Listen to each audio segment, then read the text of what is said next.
नमस्कार, स्वागत है आपका 18 स्वदेश पर। आप देख रहे हैं पावर ट्रेड और आपके साथ मैं हूं अभिषेक सत्यव्रतम। बाजार के लिए आज ग्लोबल संकेत हम देख रहे हैं कि मिले जुले हैं। गिफ्ट निफ्टी भी हरे निशान में लौट आया है, लेकिन टैरिफ को लेकर जो ट्रंप का टेंट्रम है वो लगातार जारी है और वो बाजारों को परेशान कर रहा है। कम से कम वोलेटाइल तो रखा हुआ ही है, लेकिन अगर अपने मैक्रोज की बात करें तो वो स्ट्रांग है, क्योंकि रिटेल महंगाई दर 6 साल के निचले स्तर पर चली गई है। लेकिन क्या ये आंकड़ा एफआईआईज को लुभा पाएगा? क्या वो भारत में आएंगे, लौटेंगे, बाइंग करेंगे? ये एक बड़ा प्रश्न जरूर है। और टैरिफ को लेकर अमेरिका भारत को लेकर कब ऐलान करेगा, उस पर भी पूरे देश की नजर है।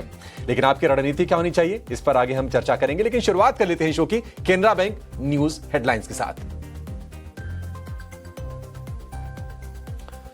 डोनाल्ड ट्रंप की रूस को 100% टैरिफ लगाने की धमकी। 50 दिन में युद्ध खत्म ना करने पर लगेगा टैरिफ। रूस से तेल खरीदने वाले देशों पर भी प्रतिबंध की तैयारी। यूक्रेन को युद्ध के लिए और हथियार देने का भी किया ऐलान।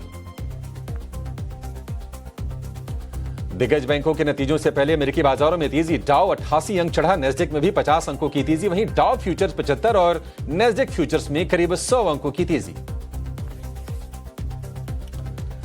एशियाई बाजारों से सुस्ती के संकेत। गिफ्ट निफ्टी 25,175 के पास सपाट। जापान का बाजार निक्केई करीब 150 अंक ऊपर। शंघाई और कोस्पी में सपाट कारोबार। कच्चा तेल 2% की नरमी के साथ $69 के पास। कॉमेक्स पर गोल्ड $3350 और चांदी $39 के नीचे। भारत और अमेरिका के बीच जल्द हो सकती है ट्रेड डील। अगले दौर की बातचीत के लिए वाणिज्य मंत्रालय की टीम पहुंची अमेरिका। लगातार दूसरे दिन एफआईआईज ने की बिकवाली। कल कैश में 1629 करोड़ रुपए के शेयर बेचे। वहीं डीआईआईज की लगातार छठे दिन कैश में 1821 करोड़ रुपए की खरीदारी। 6.5 साल के निचले स्तर पर देश के रिटेल महंगाई दर। जून की सीपीआई 2.8% से घटकर 2.2%। वहीं कोर महंगाई दर 4.3% से बढ़कर पहुंची 4.4%।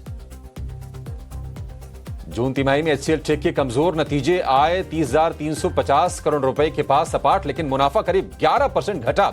मार्जिन पर भी दिखा दबाव।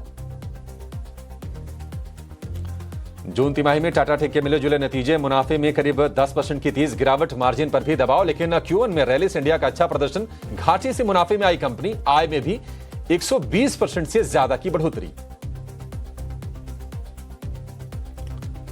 सन फार्मा ने अमेरिका में लॉन्च की लेक्सेल्वी की 8 mg टैबलेट। हेयर लॉस के इलाज में दवा का इस्तेमाल। कंपनी ने दवा का पेटेंट विवाद भी सुलझाया। बेहद रोमांचक मुकाबले में लॉर्ड्स टेस्ट में टीम इंडिया की हार। इंग्लैंड ने 22 रनों से हराकर सीरीज में 2-1 से बनाई बढ़त। और आज दोपहर धरती पर पहुंचेंगे भारतीय अंतरिक्ष यात्री शुभांशु शुक्ला। 23 लंबे सफर के बाद दोपहर करीब 3 बजे समुद्र में उतरेगा ड्रैगन स्पेसक्राफ्ट।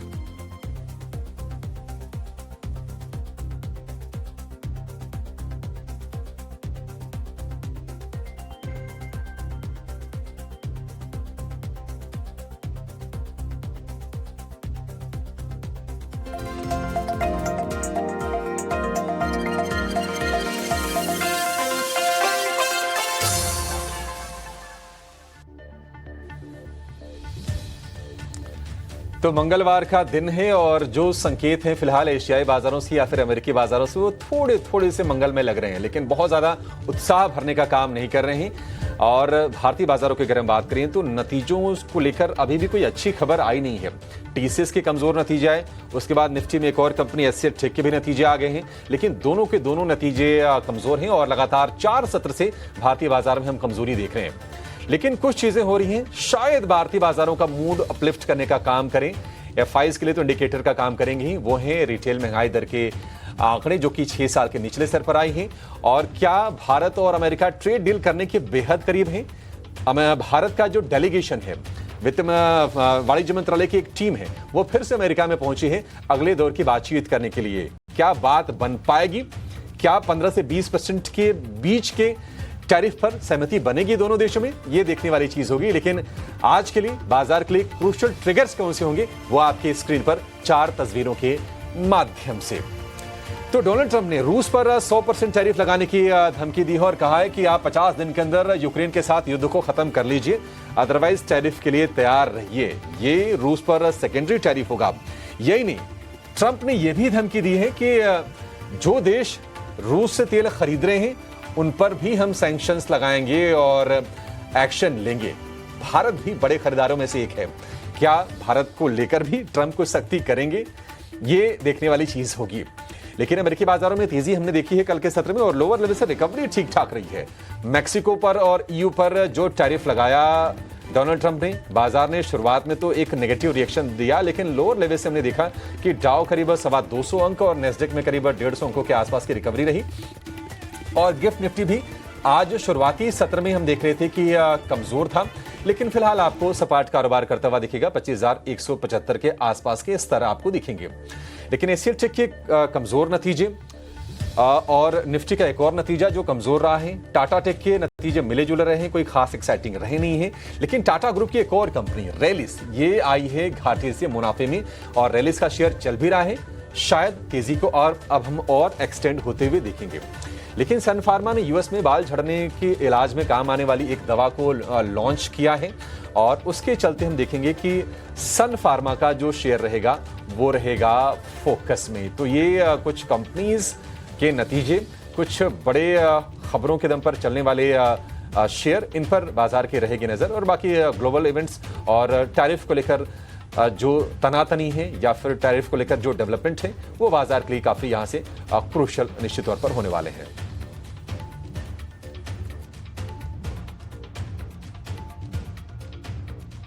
तो चलिए, बाजार के लिए ये तमाम बड़े संकेत हैं। इन संकेतों में विदेशी बाजार से जो कुछ हो रहा है वो भी हम आपके सामने रख रहे हैं। भारतीय बाजार के लिए रिजल्ट का एक्शन भी और साथ ही इकोनॉमिक इंडिकेटिव एक्शंस। भारत में भी सीपीआई के डेटा, इन्फ्लेशन के प्रिंट्स जिस तरह आ रहे हैं, विदेशी बाजार में भी ये सारे प्रिंट्स और डेटा आ रहे हैं और एक तरह से ये सारे के सारे ट्रिगर पॉइंट्स जो हैं वो बाजारों की रूपरेखा और तस्वीर जो है वो बयां कर रहे हैं। सब कुछ आपके स्क्रीन पर, और सिर्फ बाजार ही नहीं, बाजार के अलावा भी जो सारे इंटरेस्टिंग डेवलपमेंट्स हो रहे हैं वो लगातार 18 आवर्स स्वदेश आप तक पहुंचाता है। ओपनिंग, पावर ट्रेड में भी और क्लोजिंग कॉल्स के दरमियान भी। अभिषेक, कल की अगर बात करें, कल सुबह जिस तरह से हमने शुरुआत की थी गेम स्पोर्ट्स और साथ ही Shubhanshu Shukla, proud moment for the nation, yes of course. लेकिन क्रिकेट को हम याद करते हैं और इनफैक्ट जाडेजा की मेहनत एक तरह से बेकार जाती हुई दिखी, क्योंकि इंग्लैंड ने लॉर्ड्स में भारत को हार तो थमाई, लेकिन काफी रोमांचक था मैच, आपने देखा होगा जरूर। मानसिया, निश्चित तौर पर। और मुझे याद नहीं कि कब भारतीय जो टेल है, यानी कि जो पुछल्ले बल्लेबाज जिनको कहा जाता है, उनका प्रदर्शन इतना बेहतर रहा हो। बुमराह ने इंटेंट दिखाया, सिराज उसके बाद आकर टिके, रेड्डी उसके पहले थे जडेजा के साथ। लेकिन यह है कि जो शीर्ष क्रम के जो बल्लेबाज थे ना, मतलब उनकी नाकामी के चलते हार मिली है। आप देखिए यशस्वी जायसवाल ने जो शॉट खेला था बहुत ही गैर जिम्मेदाराना। करुण नायर बार बार निराश कर रहे हैं, मौके मिल रहे हैं लेकिन निराश कर रहे हैं। उसके बाद हमने देखा कि ऋषभ पंत नहीं चल पाए, शुभमन गिल जो कि कप्तान हैं दोनों पारियों में वो चले नहीं। तो देखिए जडेजा ने अच्छा प्रदर्शन किया है। वो जडेजा तो पुराने माहिर खिलाड़ी हैं, बैटिंग बॉलिंग से दोनों से कंट्रीब्यूट करते हैं। लेकिन ये हाथ थोड़ी सी चुभ रही है।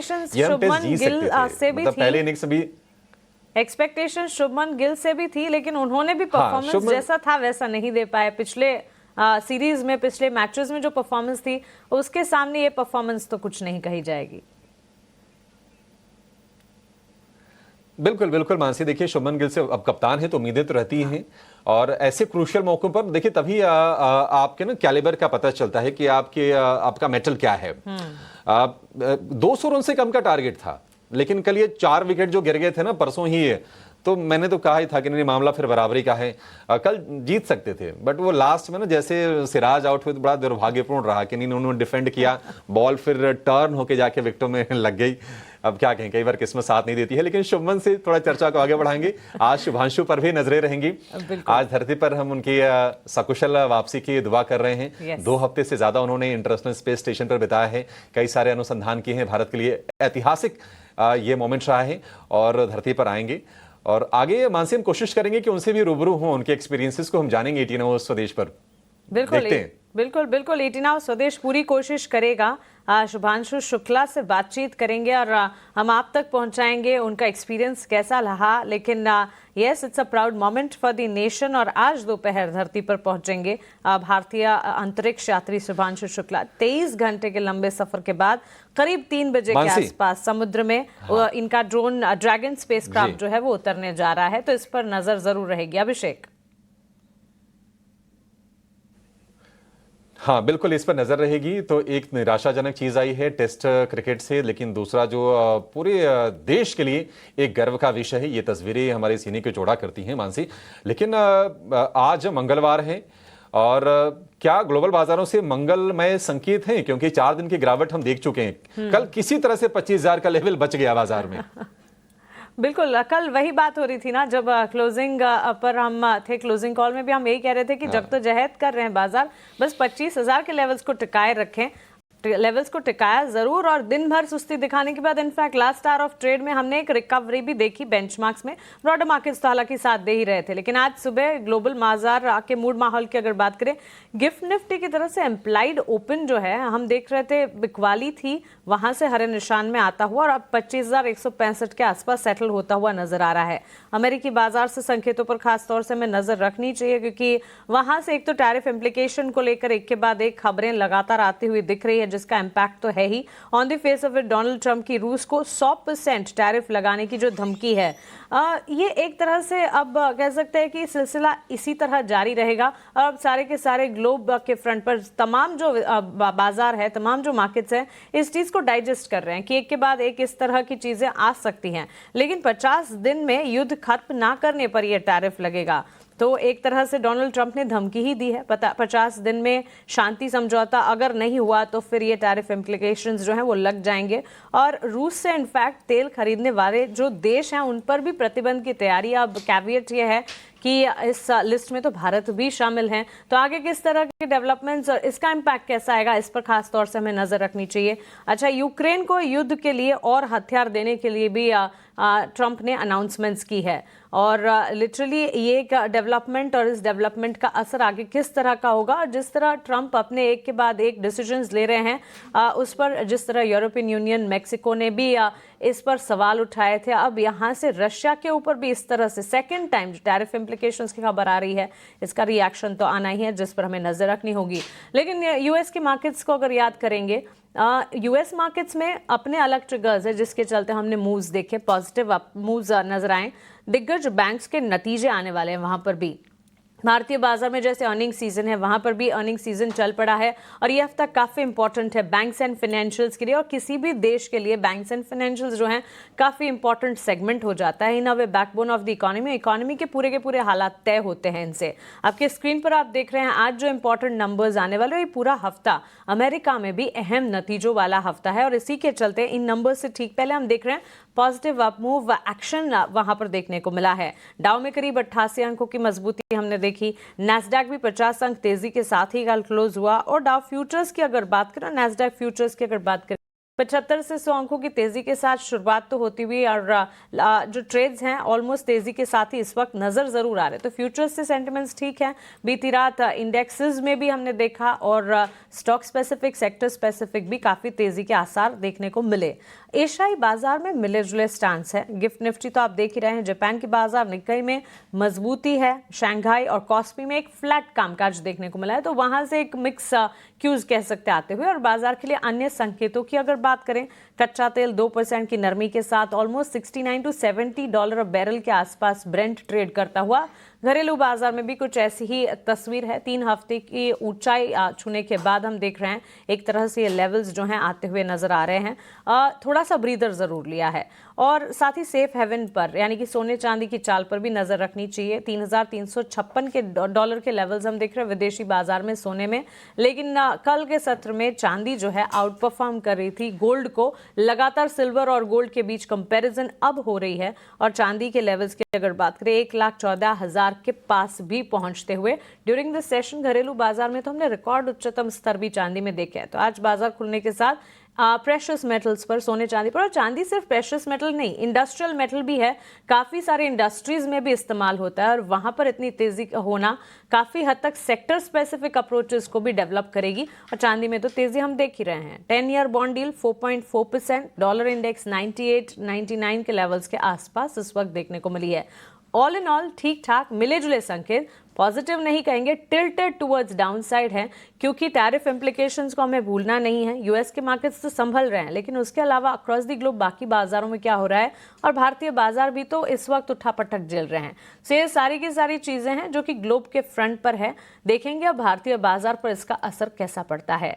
लेकिन आगे बढ़ते हुए भारतीय बाजार की ही तस्वीर अब हमारे स्क्रीन पर लेकर आते हैं और सबसे पहले विदेशी संस्थागत निवेशक और घरेलू संस्थागत निवेशकों ने क्या किया कल के सत्र में, ये आपके स्क्रीन पर बताते हैं।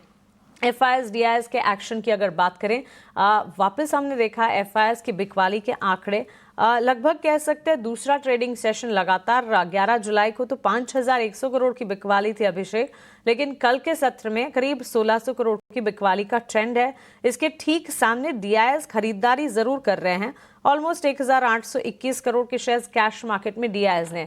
डीआईएस की लिस्ट अगर देखेंगे क्रमानुसार 8 जुलाई से लेकर 14 जुलाई तक लगातार डीआईएस ने भारतीय बाजार को सपोर्ट करने का काम किया। एफआईएस हालांकि वॉलेटाइल मूव्स दिखा रहे हैं।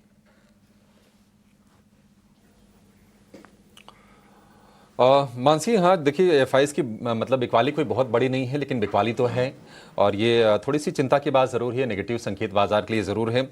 स्टॉक फ्यूचर्स में भी करीब 250 करोड़ रुपए की बिकवाली है। इंडेक्स फ्यूचर्स की बात करें करीब 3,2500 करोड़ रुपए की बिकवाली है। तो एफआईएस की तरफ से हम देख रहे हैं कि लगातार बिकवाली के आंकड़े आ रहे हैं और डीआईएस की भी जो बाइंग है 6 दिन से हो रही है, बट कोई बड़े क्वांटम में नहीं है। मतलब ऐसा नहीं है कि धूम धड़ाके के साथ कोई बाइंग चल रही हो। 6 सत्र हो गए, कल की जो बाइंग रही है वो 1,800 करोड़ रुपए के आसपास की रही है। लेकिन आप इसको ना 2 तरीके से मानसी देख सकते हैं। मतलब आप ये देखिए कि एफआईएस की बिकवाली हो रही है लेकिन जो इंडेक्स फ्यूचर्स में जो लॉन्ग की जो उनकी पोजीशन है ना, लॉन्ग होल्डिंग, वो घट के आ गई है 18% पर। अब मैं इसलिए कह रहा हूं कि इसको आप नेगेटिव भी देख सकते हैं, पॉजिटिव भी देख सकते हैं। पॉजिटिव देखने की वजह है कि अब शायद अब कितनी पोजीशन वो कम करेंगे, ज्यादा नहीं कम करेंगे। अमूमन ऐसा होता बहुत कम है कि 20% से नीचे की एफआईएस की होल्डिंग रहे, तो यहां से बढ़ने की गुंजाइश मतलब आप मान के चल सकती हैं। लेकिन ये चिंता की बात है कि हमने जो जुलाई सीरीज की शुरुआत की थी 38% की लॉन्ग होल्डिंग से की थी, वो घट के आ गई है अब 18%, यानी कि 20% का फॉल उसमें आया है। और फिर से शॉर्ट्स काफ़ी ज़्यादा हैं, 81% के शॉर्ट्स हैं। और अगर आप ओपन इंटरेस्ट देखेंगे शॉर्ट्स के तो करीब नेट 1,21,000 कॉन्ट्रैक्ट्स के हैं, तो ये बढ़ता हुआ दिख रहा है। थोड़ी सी तनाव है लेकिन ये देखिए तनाव दूर करने के लिए ना एक जो दवा चाहिए था, 2 दवाएं हैं। एक तो ये कि चलिए आपकी मैक्रो पिक्चर अच्छी हो, वो भारतीय बाजार के लिए अच्छे निकल के आगे हैं। रिटेल इन्फ्लेशन के आंकड़े, उसमें कोई दिक्कत नहीं है, वो 6 साल के निचले स्तर पर हैं।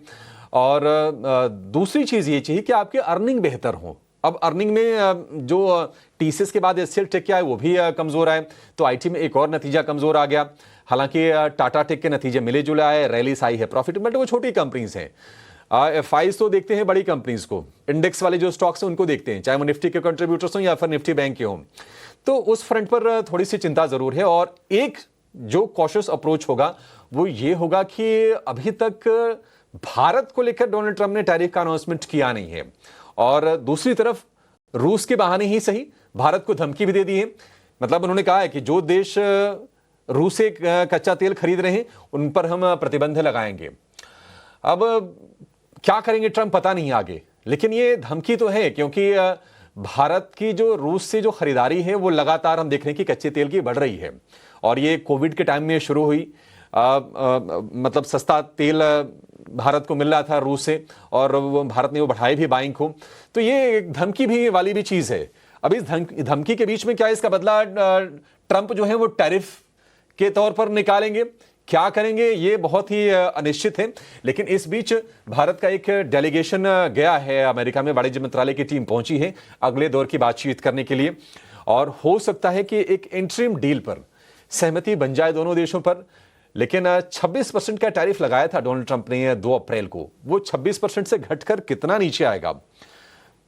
अगर 15%, 16-17% अगर रहा तब तो ठीक है, लेकिन अगर 20% के ऊपर ही अगर रहा टैरिफ तो बाजार के लिए एक झटका जरूर होगा। हालांकि काफी हद तक बाजार ने उसको डिस्काउंट किया हुआ है, लेकिन एक नी जर्क रिएक्शन आ सकता है अगर टैरिफ को लेकर कोई नेगेटिव चीज आई भारत के पर्सपेक्टिव से। तो हम देख रहे हैं कि कुछ मैक्रोज आपके अच्छे हैं, कुछ चीजों को लेकर टेंशन है, अर्निंग आपकी अच्छी आने रही है, और इस बीच ये ट्रंप की धमकी और एफआईएस की बाजार से दूरी, ये तमाम चीजें परेशान कर रही हैं। अब देखते हैं कि यहां से आगे की चाल बाजार की कैसी होगी। अभी तक ऐसा कोई मेजर क्रैक नहीं आया है, 4 दिन बाजार गिरे जरूर हैं, लेकिन कल 25,000 के लेवल को डिफेंड करने का काम किया है निफ्टी ने। और जैसा कि मानसी कल भी कह रहे थे और मैं आज भी उसी स्टैंस पर कायम हूं कि यहां से ना अब ये नतीजों को लेकर बड़ा अच्छा वीक है ये।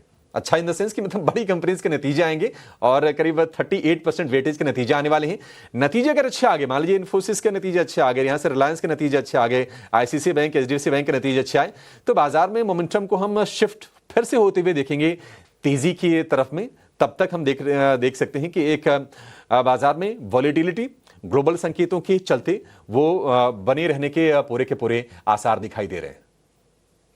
ये बात तो मैं भी मानती हूँ, मार्केट जो है काफ़ी मैच्योर हो चुके हैं इंडियन मार्केट्स, और बस एक आधा पॉजिटिव बूस्ट या ट्रिगर मिल जाए तो वापस चल पड़ेंगे, क्योंकि इस वक्त इतने सारे नेगेटिव्स या इतने वॉलेटाइल डेवलपमेंट्स हो रहे हैं। ऐसे में भी भारतीय बाजार अपने लेवल्स को बचा तो रहे ही हैं। यहाँ पर एक डायरेक्शन और एक पॉजिटिव बूस्ट या कह सकते हैं ट्रिगर की कमी है। वो ट्रिगर है नतीजे और नंबर्स अगर ठीक ठाक आ जाएंगे, नंबर्स आने वाले हैं, ये हफ्ता काफ़ी रिजल्ट हैवी वीक है, अच्छे नतीजे अगर आ जाते हैं तो फिर भारतीय बाजार चल पड़ेंगे वापस, ये बात ज़रूर है। इस बीच विदेशी बाजार से जो सारे न्यूज़ फ्लोज आ रहे हैं, जैसे इन्फ्लेशन प्रिंट भारतीय बाजार का भी आया है, वैसे ही यूएस के मार्केट्स में भी काफ़ी economic indicative actions, data points आ रहे हैं जो लगातार आपके सामने हम रख रहे हैं। अभी थोड़ी देर पहले चाइना में भी हमने जून में रिटेल बिक्री के डेटा देखे, 4.8% की बढ़त वहाँ रही, IIP growth 6.8%, Q2 GDP growth 5.2%। सो ये सारे के सारे डेटा स्ट्रक्चर जो है इस वक्त इकोनॉमी के हालात, सारे देशों की इकोनॉमी के हालात को बयां कर रहे हैं। और ये ग्लोबल फ्रंट पर भी जो डेटा पॉइंट्स हैं और साथ ही डोमेस्टिक फ्रंट पर भी जो डेटा आ रहे हैं, एक एक कर आपके सामने हम रख रहे हैं। अब आ जाते हैं निफ्टी की तरफ। कल के सत्र में 25,000 के लेवल्स को सस्टेन किया, इन लेवल्स को टिकाए रखा। लास्ट आवर ऑफ ट्रेड में अच्छी खासी हमने रिकवरी देखी, निचले स्तरों से रिकवरी अटेम्प्ट जरूर की, और निफ्टी के मुकाबले बैंक निफ्टी तो in fact while we were closing हरे निशान के साथ क्लोज होने में कामयाबी भी रहा। 25,000 के लेवल्स के बिल्कुल नज़दीक और 56,765 के लेवल्स पर हमने बैंक निफ्टी में क्लोजिंग देखी। अभिषेक, वैसे तो ग्लोबल अनिश्चितताएं, एफआईएस की बिकवाली, नतीजों का कमज़ोर शुरुआत होना, ये सब कुछ कंसर्न्स पैदा ज़रूर कर रहा है। इनफैक्ट कल तो इंडिया विक्स में भी स्पाइक अप थे, लेकिन लगातार चौथे दिन की गिरावट निफ्टी में रही, इस बात को तो नज़रअंदाज नहीं कर सकते। यहाँ से स्ट्रैटेजी निफ्टी बैंक निफ्टी के लिए क्या होगी, ये काफ़ी अहम हो जाता है। वहाँ से देखिए 4 दिन की गिरावट हो गई है। गिफ्ट निफ्टी से बहुत कोई अच्छे संकेत नहीं है, थोड़ी सी रिकवरी लोअर लेवल से आई है, लेकिन अभी आप देखिए नेगेटिव टेरिटरी में ही है। 25,165 के आसपास का गिफ्ट निफ्टी है। कल हमने 25,000 का सपोर्ट दिया था, कहा था कि 25,000 का सपोर्ट आप लगा के चलिए, और कल 25,000 के सपोर्ट को निफ्टी ने बचाया भी है। देखिए बाजार ने अब पूरी तरह से स्टॉक स्पेसिफिक, मतलब कि रिजल्ट स्पेसिफिक अगर आप कह लें तो ज़्यादा बेहतर होगा, उन्हीं पर रिएक्शन देते हुए नजर आएंगे। और आज एचसीएल टेक के नतीजों के बाद हम देखेंगे कि शेयर में गिरावट आएगी, क्योंकि मुनाफे का आंकड़ा उनका कमज़ोर आया है, मार्जिन को लेकर भी चिंताएं हैं। तो यहाँ से जैसे जैसे नतीजे आए ना, बाजार का रिएक्शन वैसा होगा। इंडेक्स पर मूव के लिए ना अब मतलब एक लार्जर नतीजे जब तक बीत नहीं जाते हैं तब तक इंडेक्स पर एक डिसाइसिव मूव नहीं आएगा। या तो फिर अमेरिका से कोई ऐसी खबर आ जाए जो बाजारों का मूड अपलिफ्ट करे, या फिर कोई ऐसे नेगेटिव न्यूज आ जाए जो बाजार के सेंटिमेंट को डाउन करे और हम क्रैक देखें। तब तक आप उतार चढ़ाव बाजार में देखते रहेंगे। आज के लिए अगर हम निफ्टी के सपोर्ट रेंज की बात करें तो 25,000 से लेकर 24,900, इसके नीचे जाने के आज आसार कम है, ये सपोर्ट रेंज है। और रेजिस्टेंस की बात करें 25,200, ये एक रेजिस्टेंस के तौर पर काम करेगा। लेकिन मेरा मानना है कि ये बाजार में अभी अनिश्चितताएं हैं, तो सेल ऑन राइज करके ज्यादा अपॉर्चुनिटी बनेगी इंडेक्स में। तो 150 से 25,200 की रेंज में अगर निफ्टी अगर पहुंचता है तो वहां पर शॉर्ट के मौके खोजें। बाय ऑन डिप्स करके थोड़ा सा फंसने के चांसेस ज्यादा हैं, क्योंकि जो नेगेटिविटी है ना बाजार के लिए वो ज्यादा है। पॉजिटिव डेवलपमेंट्स अगर आप देखेंगे तो वो कम है। अगर हम रिटेल महंगाई दर के आंकड़े को अगर हम छोड़ दें और इसके अलावा कि भारत की टीम पहुंची अमेरिका में बातचीत करने, बाजार के लिए पॉजिटिव्स कम दिखाई दे रहे हैं। एफआईज को लेकर नेगेटिव क्यूज हैं, जियो पॉलिटिकल थोड़े से नेगेटिव हैं, ट्रंप के बयान नेगेटिव क्यूज ही दे रहे हैं। तो निफ्टी के लिए स्ट्रेटजी ये होगी कि अगर 25,150 से 25,200 की रेंज में जाए तो वहां पर शॉर्ट करिए। ये स्ट्रेटजी निफ्टी के लिए 25,000 से लेकर 24,900 ये सपोर्ट की रेंज होगी, रेजिस्टेंस 25,200 पर। निफ्टी बैंक की बात करें, निफ्टी बैंक को लेकर देखिए कोई दिक्कत है नहीं, निफ्टी बैंक में कोई प्रॉब्लम नहीं है। निफ्टी बैंक क्यों गिरा कल? क्योंकि सेंटिमेंट वीक थे और सेंटिमेंट वीक होने के चलते हमने थोड़ा सा असर देखा। लेकिन कल हमने देखा कि निफ्टी बैंक ने भी 56,500 के सपोर्ट को बचाया हुआ है। तो निफ्टी बैंक का जो स्ट्रक्चर है ना वो रिलेटिवली बेहतर है और इसमें कोई चेंजेस तब आएंगे। देखिए वेटेज के लिहाज से जो बड़े बैंक्स हैं, आईसीआईसीआई बैंक, एचडीएफसी बैंक के नतीजे 19 तारीख को आएंगे, उसके पहले 17 तारीख को आ जाएंगे एक्सिस बैंक के नतीजे। ये बैंकों के नतीजे साफ कर देंगे। हालांकि उम्मीद इस बात की है कि नतीजे अच्छे साइड पर आएंगे, क्योंकि जो Q1 के जो अपडेट्स आए थे वो बढ़िया आए थे, उसमें कोई दिक्कत नहीं थी। आपके डिपॉजिट्स के अच्छे आंकड़े आए थे। क्रेडिट ग्रोथ भी यहां से उम्मीद करके हम चल रहे हैं कि यहां से और पिकअप करेगी, क्योंकि इंटरेस्ट रेट नीचे आए हैं, आरबीआई का सपोर्ट है, मॉनसून अच्छा है आपके लिए, कैपेक्स की शुरुआत हो गई है। तो ये निफ्टी बैंक के लिए ना सपोर्टिव ट्रिगर्स कई सारे हैं, तो उसमें कोई दिक्कत नहीं है। लेकिन यह कि हाँ ये नतीजे आ जाएंगे तो दिशा इनकी और साफ हो जाएगी। आज रेंज मुझे लगता है काफी छोटी रहेगी। 56,500 पर आज के लिए निफ्टी बैंक का सपोर्ट है, 57,000 पर रेजिस्टेंस है। और कोई अगर गिरावट आती है अगर निफ्टी बैंक में तो मेरे हिसाब से निश्चित तौर पर शॉर्ट टर्म में फिलहाल आपके लिए बाइंग का मौका होगा मानसी। तो Nifty sell on rise, Nifty bank buy on dips, ये स्ट्रेटजी आज बाजार में मुझे लगता है कि काम करेगी। बिल्कुल, निफ्टी सेल ऑन राइज और bank Nifty buy on dips, क्योंकि अगर कंपैरिजन भी करेंगे ये दोनों बेंचमार्क्स के तो बैंक निफ्टी की तस्वीर एटलीस्ट निफ्टी के मुकाबले बेहतर नजर आती है। क्वार्टरली अपडेट्स भी बैंक्स एंड फाइनेंशियल्स के हमने देखे हैं। Credit growth scenarios, deposit growth scenarios के लिहाज से काफी पॉजिटिव थे क्वार्टरली अपडेट्स, और इसी से उम्मीद ये जताई जा सकती है कि एटलीस्ट रिजल्ट्स आएंगे तो बैंक्स एंड फाइनेंशियल्स के नंबर्स जो हैं अर्निंग सीजन में बाजार को बूस्टअप करने का काम करेंगे। और प्रमाण ये भी है कि बैंक निफ्टी बेहतर पोजीशनिंग रखता भी है निफ्टी के मुकाबले इन दिनों जो हम देख रहे हैं। इसी के चलते बैंक निफ्टी पर ज्यादा कन्विक्शन बनता हुआ। और साथ साथ कल के सत्र को अगर याद करें, निफ्टी बैंक निफ्टी में तो वॉलेटाइल मूव्स थे, लेकिन ब्रॉडर मार्केट्स में एक्शन काफी हद तक देखने को मिला था। मिड कैप और स्मॉल कैप में स्टॉक स्पेसिफिक मूव्स भी थे और साथ ही सेक्टोरल अप्रोचेस कई सारे मिलते हुए हम देख रहे थे। इनफैक्ट एक समय वैसा भी था जब स्मॉल कैप इंडेक्स जो है दिन के उच्चतम स्तर पर ट्रेड कर रहा था।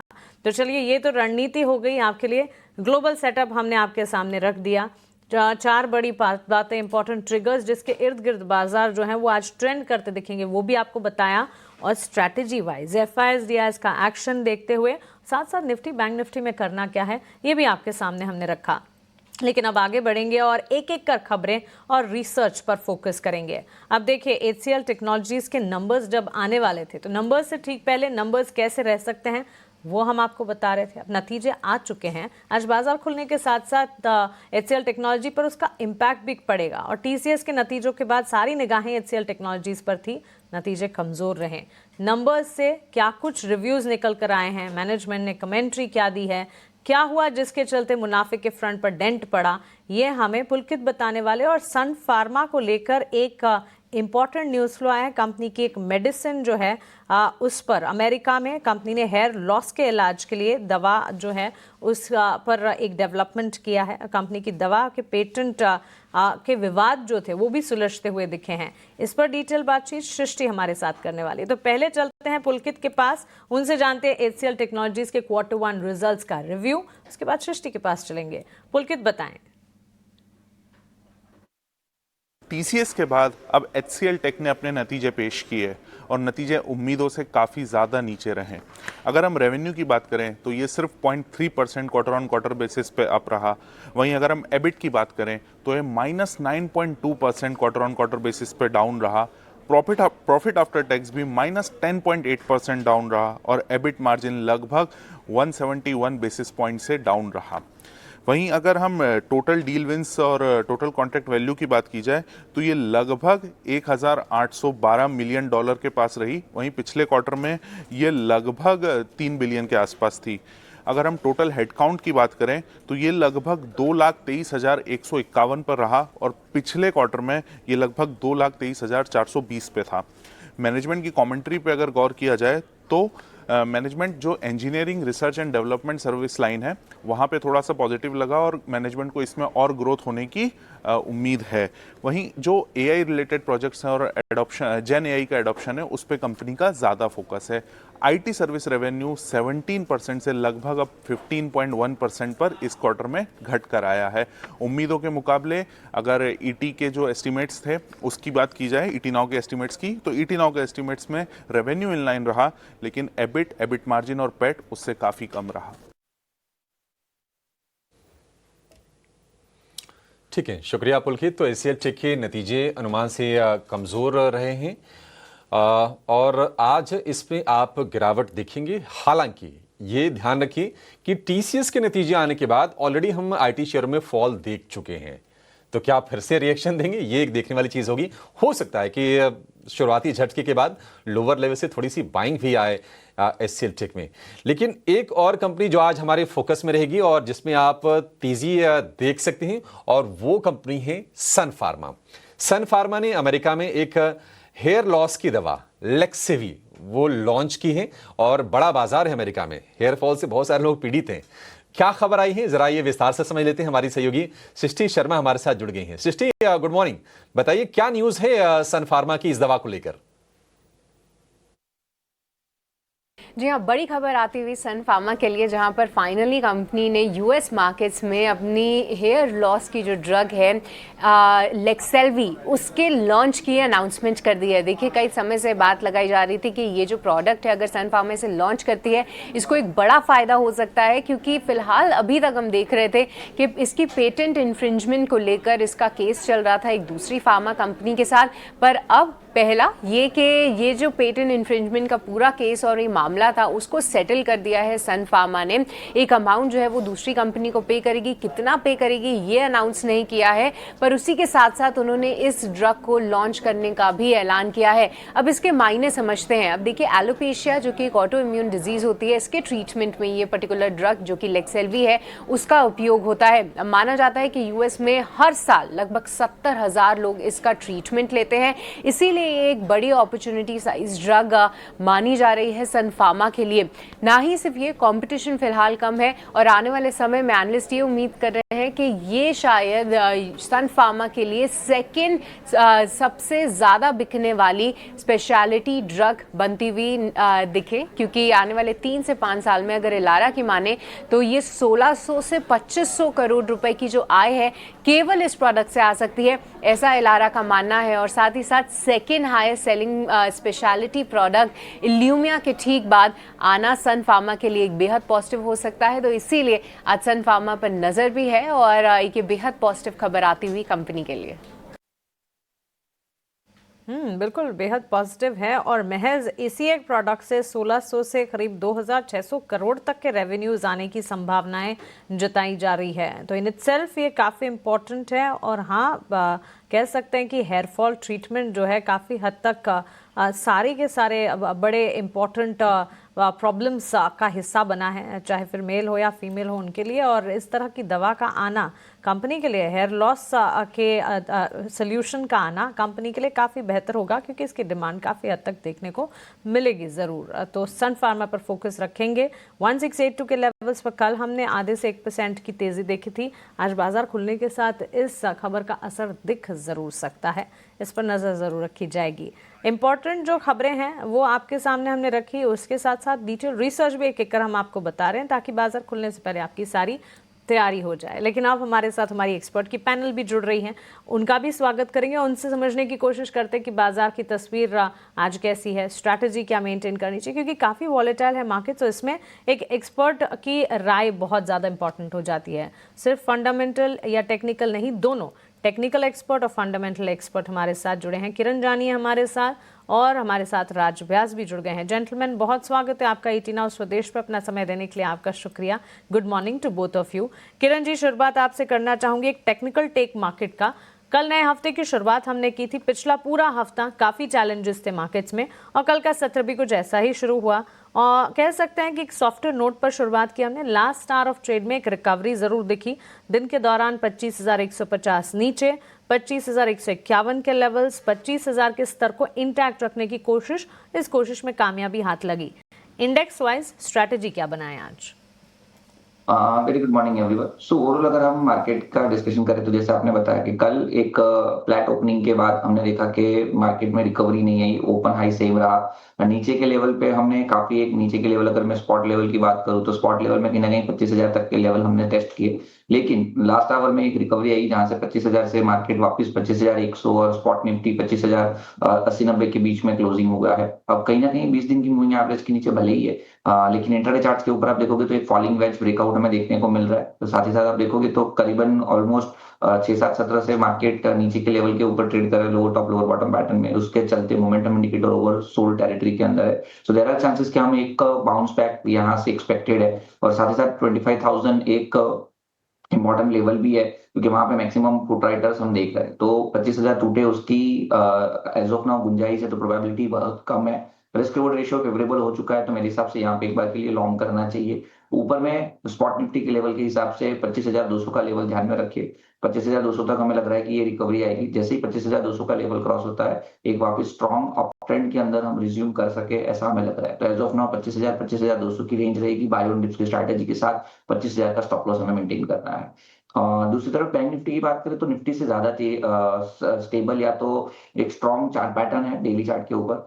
बैंक निफ्टी यहाँ 20 दिन की मूविंग एवरेज के नीचे ट्रेड कर रही है, बैंक निफ्टी अपनी 20 दिन की मूविंग एवरेज के ऊपर ट्रेड कर रही है। साथ ही साथ 56,500 से लेकर 56,800 ये उसका एक क्लस्टर रेजिस्टेंस था। प्रीवियसली हमने देखा था कि इस क्लस्टर को क्रॉस नहीं किया, जैसे ही क्रॉस किया 57,000 प्लस तक की रैली हमें देखने को मिली। तो इसी जोन में वापस हमें बाय ऑन डिप्स की स्ट्रैटेजी रखनी चाहिए। 56,400 इंट्राडे के हिसाब से आप स्टॉप लॉस मेंटेन कीजिए। ओवरऑल 56,000 का स्टॉप लॉस है। अगर ये लेवल ब्रेक नहीं होते तो वापस हम 58,000 प्लस की रैली ये महीने के एंड तक देख सकते हैं। तो दोनों इंडेक्सेस में बाय ऑन डिप्स की स्ट्रैटेजी के साथ ही हम आगे बढ़ रहे हैं। पॉजिटिव कन्विक्शन दोनों ही बेंचमार्क निफ्टी और बैंक निफ्टी पर आता हुआ और 25,200 के लेवल्स के ऊपर और पॉजिटिविटी डेवलप हो सकती है। निफ्टी में गिरावट में खरीदारी के मौके ढूंढने चाहिए। अब बैंक निफ्टी में भी लेवल्स जो बता रहे हैं किरण, अगर उन लेवल्स को सस्टेन और मेंटेन कर पाता है, लेवल 56,400 नीचे की तरफ 56,750 765 के लेवल्स पर कल हमने क्लोजिंग देखी है, यहाँ से अगर तेजी का तूल पकड़ता है तो फिर 58,000 के स्तर हैं। अंडरटोन जो है वो बुलिश है, मार्केट में कन्विक्शन अब भी है, ट्रिगर्स मिसिंग है, लेकिन अगर ट्रिगर्स आ जाते हैं तो फिर भारतीय बाजार के लिए इंडेक्स वाइज भी पॉजिटिविटी के पूरे आसार नजर आ रहे हैं। इसलिए कोई गिरावट दिखे तो इसे खरीदारी का मौका अब भी ढूंढना चाहिए, मानना है हमारे एक्सपर्ट्स का। हमारे एक्सपर्ट्स हैं, उनका फंडामेंटल टेक राज आपसे भी जानेंगे और किरण जी आपसे आपके ट्रेडिंग आइडियाज उससे पहले समझना चाहते हैं। बताइए कौन से स्टॉक्स हैं इस वक्त आपके फोकस रेडार पर? सो दो ट्रेडिंग आइडियाज हम लेके उतरे कहीं ना कहीं। जैसे हमने बताया कि हमें बैंक निफ्टी के अंदर काफी कुछ कन्विक्शन है। सो बैंक निफ्टी के अंदर हमें लग रहा है कि एक्सिस बैंक के ऊपर ध्यान देना चाहिए। एक्सिस बैंक का अगर आप चार्ट पैटर्न देखोगे, सो 2 दिन जहां मार्केट में एक सुस्त कारोबार था, एक्सिस बैंक मदर कंट्री एक अच्छे ट्रेड लेवल्स के साथ ट्रेड कर रहा है। यहाँ पे आप देखोगे तो 1160 1150 का एक स्ट्रॉन्ग सपोर्ट है। पिछली बार भी हमने देखा था कि 2 बार काउंटर ने इसी लेवल के आसपास टेस्ट करके ऊपर में 1200 प्लस तक की रैली दी है। तो एक्सिस बैंक पे ध्यान रखना चाहिए। 1170 के आसपास की क्लोजिंग है, लॉन्ग करके जाएगी। 1 से 2 दिन में 1195 तक के टारगेट हम एक्सपेक्ट कर सकते हैं and 1154 as a stop loss हमें मेंटेन करना रहेगा। दूसरा मेटल्स के अंदर हमें लग रहा है कि ध्यान रखना चाहिए। मेटल्स में कल भी हमने देखा था एक अच्छी खासी तेजी आई, लेकिन टिक नहीं पाई। लेकिन ओवरऑल मेटल काफी अच्छे पॉजिटिव टेरिटरी के अंदर ट्रेड कर रहे हैं। तो Tata steel looks very much promising.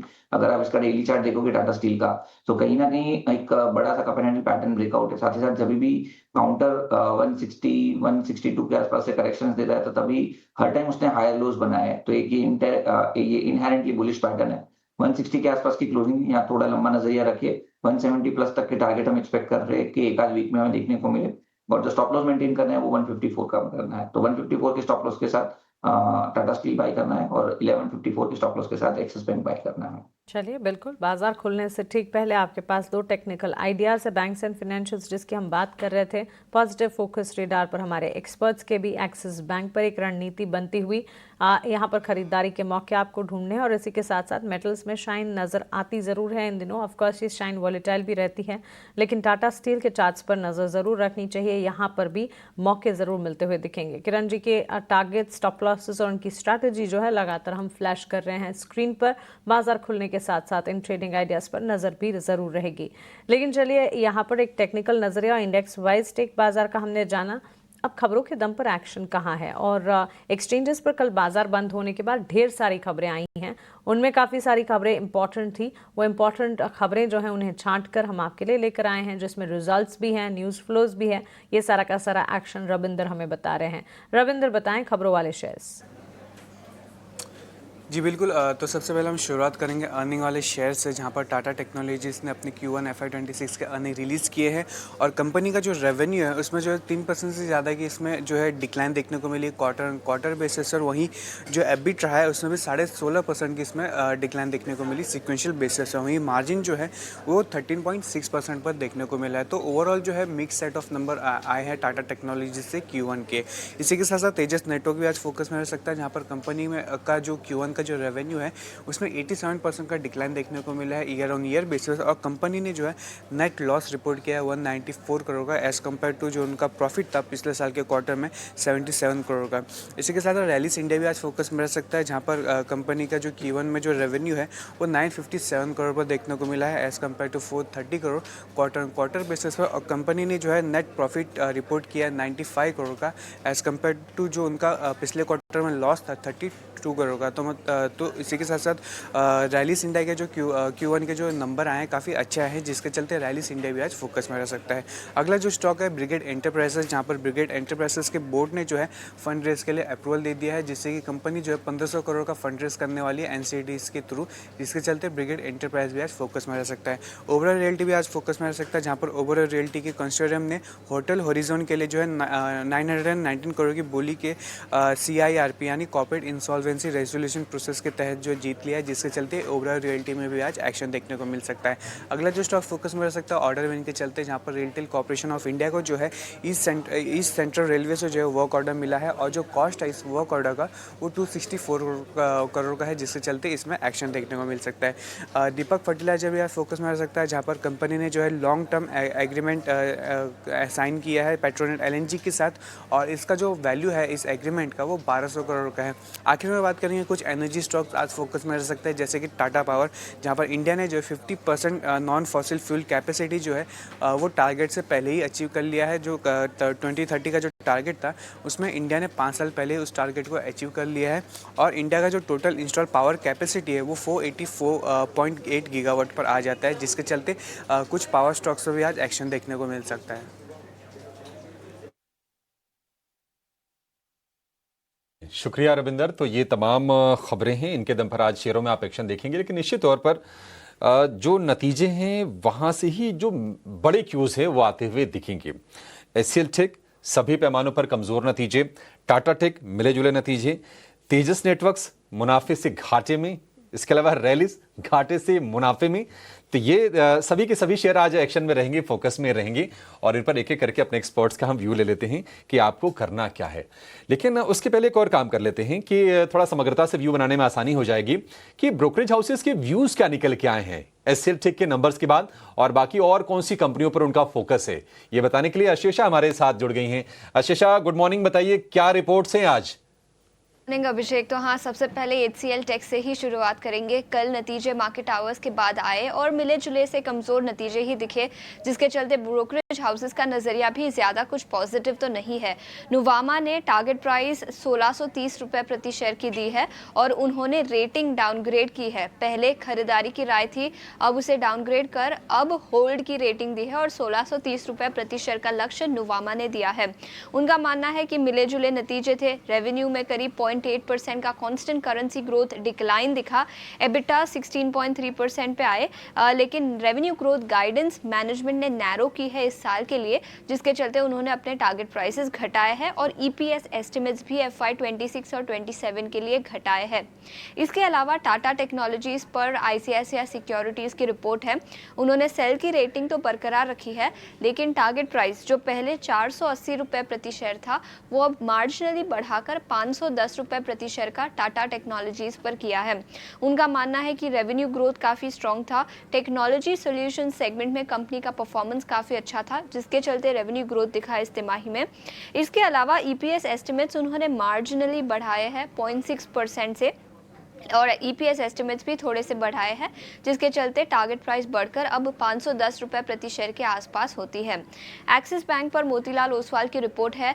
1300 रुपए प्रति शेयर का लक्ष्य, न्यूट्रल की रेटिंग बरकरार रखी है, लेकिन यहाँ पर वैल्यूएशंस पर उन्होंने अपना नजरिया दिया है। उनका मानना है कि वैल्यूएशंस काफ़ी रीजनेबल है, रिस्क रिवॉर्ड इस जंक्चर पर काफ़ी अट्रैक्टिव नजर आ रहा है एक्सिस बैंक के लिए। उनका मानना है कि रिटर्न ऑन एसेट 1.74% और रिटर्न ऑन इक्विटी 15.3% का कंपनी FY26-27 में रिपोर्ट कर पाएगी। तो वैल्यूएशन के नज़रिए से काफ़ी पॉजिटिव उनका व्यू है एक्सिस बैंक पर, जिसके चलते उन्होंने न्यूट्रल की रेटिंग और 1300 रुपए प्रति शेयर का लक्ष्य एक्सिस बैंक पर। मोतीलाल ओसवाल की ये रिपोर्ट। ठीक है आशीषा, बहुत शुक्रिया ये तमाम रिपोर्ट्स बताने के लिए। तो एक्सिस बैंक, एचसीएल टेक को लेकर ये तमाम रिपोर्ट्स आई हैं और नुवामा ने एचसीएल टेक पर होल्ड की रेटिंग दी है, 1630 का टारगेट दिया है। ठीक है, जरा एचसीएल टेक से शुरुआत करेंगे। मिस्टर राज व्यास, बहुत शुक्रिया आपका समय देने के लिए। Good morning. किरण जी, आपका भी बहुत शुक्रिया। मिस्टर राज, शुरुआत आपसे करेंगे एचसीएल टेक को लेकर। एचसीएल टेक नंबर्स कमज़ोर हैं एबिट के फ्रंट पर या फिर मुनाफे के फ्रंट पर। मुनाफे में तो 11% का हिट है, लेकिन जो चिंता की बात है वो ये है कि जो टोटल कॉन्ट्रैक्ट वैल्यू है उसमें भी गिरावट आया है क्वार्टर ऑन क्वार्टर, और आगे के लिए जो मार्जिन का गाइडेंस है FY26 के लिए उसको भी रिड्यूस किया है एचसीएल टेक के मैनेजमेंट ने। हालांकि एक चीज़ ये है कि नतीजों से पहले लगातार 6 दिन ये शेयर गिरा है। जब टीसीएस का नंबर आया उसके बाद भी शेयर में हमने गिरावट थोड़ी बढ़ते हुए देखी, और पिछले 6 सत्र में करीब 6-6.5% के आसपास की गिरावट आ चुकी है। क्या फर्दर आप प्रेशर देख रहे हैं एचसीएल टेक के शेयर पर, और आप निवेशकों को कैसे गाइड करेंगे? First of all good morning and thanks for having me on your show. अगर हम एक्सीएल टेक के बारे में अगर हम बात करें पर्टिकुलरली, तो अगर आप देखोगे तो सीजनली जो Q1 का क्वार्टर होता है वो भी सॉफ्ट क्वार्टर होता है। और आई गेस जो जैसे कि टीसीएस के नंबर्स आए थे, तो जो नेगेटिविटी थी इन आईटी सेक्टर के इन टर्म्स ऑफ डिमांड, या जो मैक्रो हेडविंड्स थे in terms of US tariffs and वहाँ पे जो इन्फ्लेशन का जो कंसर्न था, तो उसका जो पूरा इम्पैक्ट था वो ऑलरेडी हमें लगता है प्राइस इन हो गया होगा। और अभी जो आज के जो नंबर्स आएंगे, उस नंबर्स आए हैं और उसके बाद जो प्राइस एक्शन होगा, तो मुझे लगता है 1 या 2 दिन वो प्राइस एक्शन रह सकता है। बट उसके बाद जो बाय ऑन डिप्स की जो स्ट्रेटेजी है वो हम एचसीएल टेक में यूज कर सकते हैं, क्योंकि मैनेजमेंट ने अगर आप देखोगे तो जो रेवेन्यू गाइडेंस है वो लोअर एंड का उन्होंने इंक्रीज कर दिया है, बट एबिट जो गाइडेंस है वो उन्होंने कम कर दिया है। और हमने पिछले क्वार्टर्स में भी हमने देखा था कि अगर मैनेजमेंट गाइडेंस कम करता है, बट धीरे धीरे उसमें जो गाइडेंस में इम्प्रूवमेंट भी हमें देखने को मिल जाता है।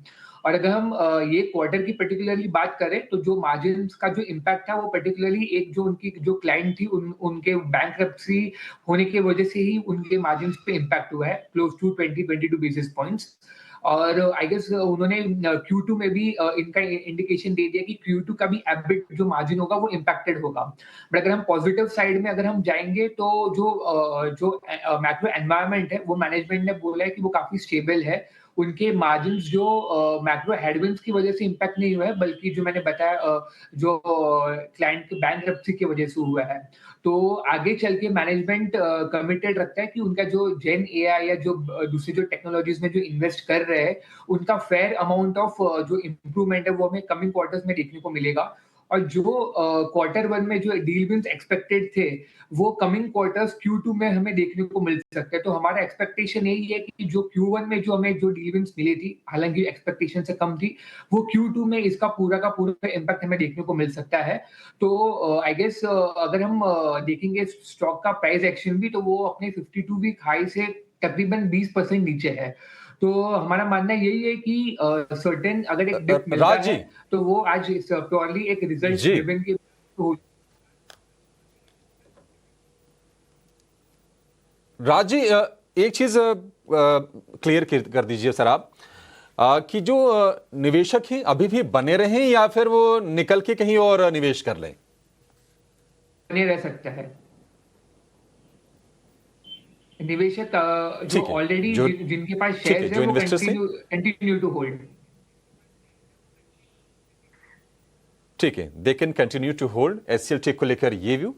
और देखते हैं कि आज की चाल क्या होती है, क्योंकि रिएक्शन में पहले ही दे चुका है। एंटिसिपेशंस थी कि नहीं आईटी के नतीजे कमजोर आएंगे, टीसीएस ने उसके संकेत दे दिए और उसके बाद हमने शेयरों में बिकवाली देखी थी। एचसीएल टेक भी अछूता उससे था नहीं, तो आज देखना होगा कि कमजोर शुरुआत के बाद क्या ये रिकवर करेगा या फिर नहीं।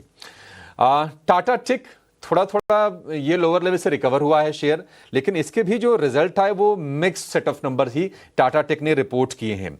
और आईसीआईसीआई सिक्योरिटीज की एक रिपोर्ट आई है इनके शेयर को लेकर, और उन्होंने सेल की रेटिंग तो बरकरार रखी है, लेकिन टारगेट प्राइस को इंक्रीज कर दिया है 480 से बढ़ाकर 510 लेकिन शेयर तो ऑलरेडी 700 रुपए का ऊपर है। तो ये रिपोर्ट तो हमारे किसी काम की लग नहीं रही है। लेकिन एक जरा टेक्निकल चेक कर लेते हैं। किरण जी, टाटा टेक कैसा लग रहा है आपको शेयर ये? सर, टाटा टेक्नोलॉजी की अगर हम बात करें तो ओवरऑल जब से आईपीओ आया तब से स्टॉक एक फॉलिंग चैनल के अंदर ट्रेड कर रहा है। रिसेंटली हमने देखा कि एक पैनिक बॉटम 620 के आसपास बना है, वहां से एक inverted head and shoulder pattern, stock ने ऊपर 800 तक के लेवल अचीव किए। वहां से वापस ने जो करेक्शन आया वो करेक्शंस के अंदर उसका जो प्रीवियस ब्रेकआउट लेवल था 720 700 का लेवल, उसको अभी तक इसने इंटैक्ट रखा है। तो कहीं ना कहीं मेरे हिसाब से technically there are very good chances कि यहाँ से एक बाउंस और एक हम देख सकते हैं, क्योंकि higher lows higher bottom pattern के अंदर रिज्यूम कर चुका है स्टॉक। तो करंट मार्केट प्राइस 715 है, मेरे हिसाब से एक बार 690 680 के स्टॉप लॉस के साथ बने रहना चाहिए या नई खरीदारी भी करनी चाहिए। इमीडिएट लेवल पे 800 का टारगेट रहेगा जो प्रीवियस रेजिस्टेंस है।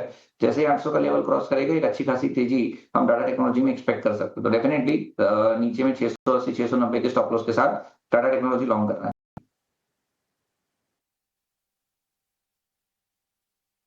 तो 690 के स्टॉप लॉस के साथ टाटा टेक को लॉन्ग करना चाहिए। करीब 1-1.25% की तेजी कल के सत्र में देखी है। और टाटा टेक के अलावा टाटा ग्रुप की एक और कंपनी है रैलिस, जो कि एग्रो केमिकल रिलेटेड प्रोडक्ट बनाती है। उसमें हमने लगातार 3 सत्र की तेजी देखी है और ये भाव निकल गया 350 रुपए के ऊपर। और अच्छी चीज ये है कि कंपनी घाटे से मुनाफे में लौट आई है, एक बहुत ही जरूरी अपडेट। तो इसके नंबर्स अच्छे हैं रैलिस इंडिया के। सबसे बड़ा तो ये कि नहीं मुनाफे में लौटी है, एक सबसे बड़ा ट्रिगर होगा। और रेवेन्यू 430 करोड़ से बढ़कर 957 करोड़, यानी कि डबल से भी ज्यादा।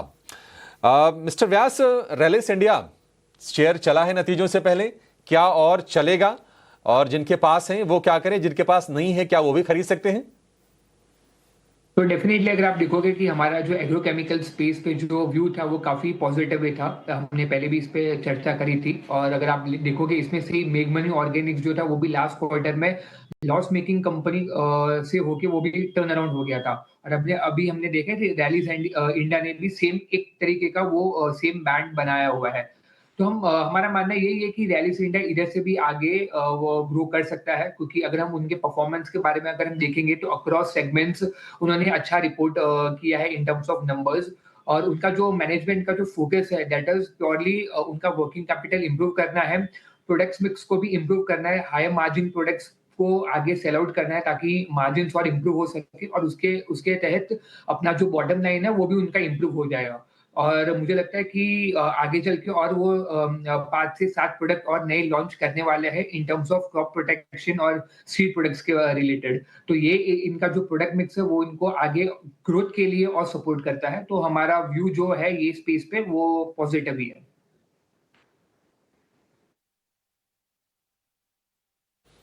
ठीक है, रैलिस को लेकर ये व्यू। कल 3% की हमने तेजी देखी है और संकेत आज के सत्र के लिए भी इससे अच्छे आए हैं।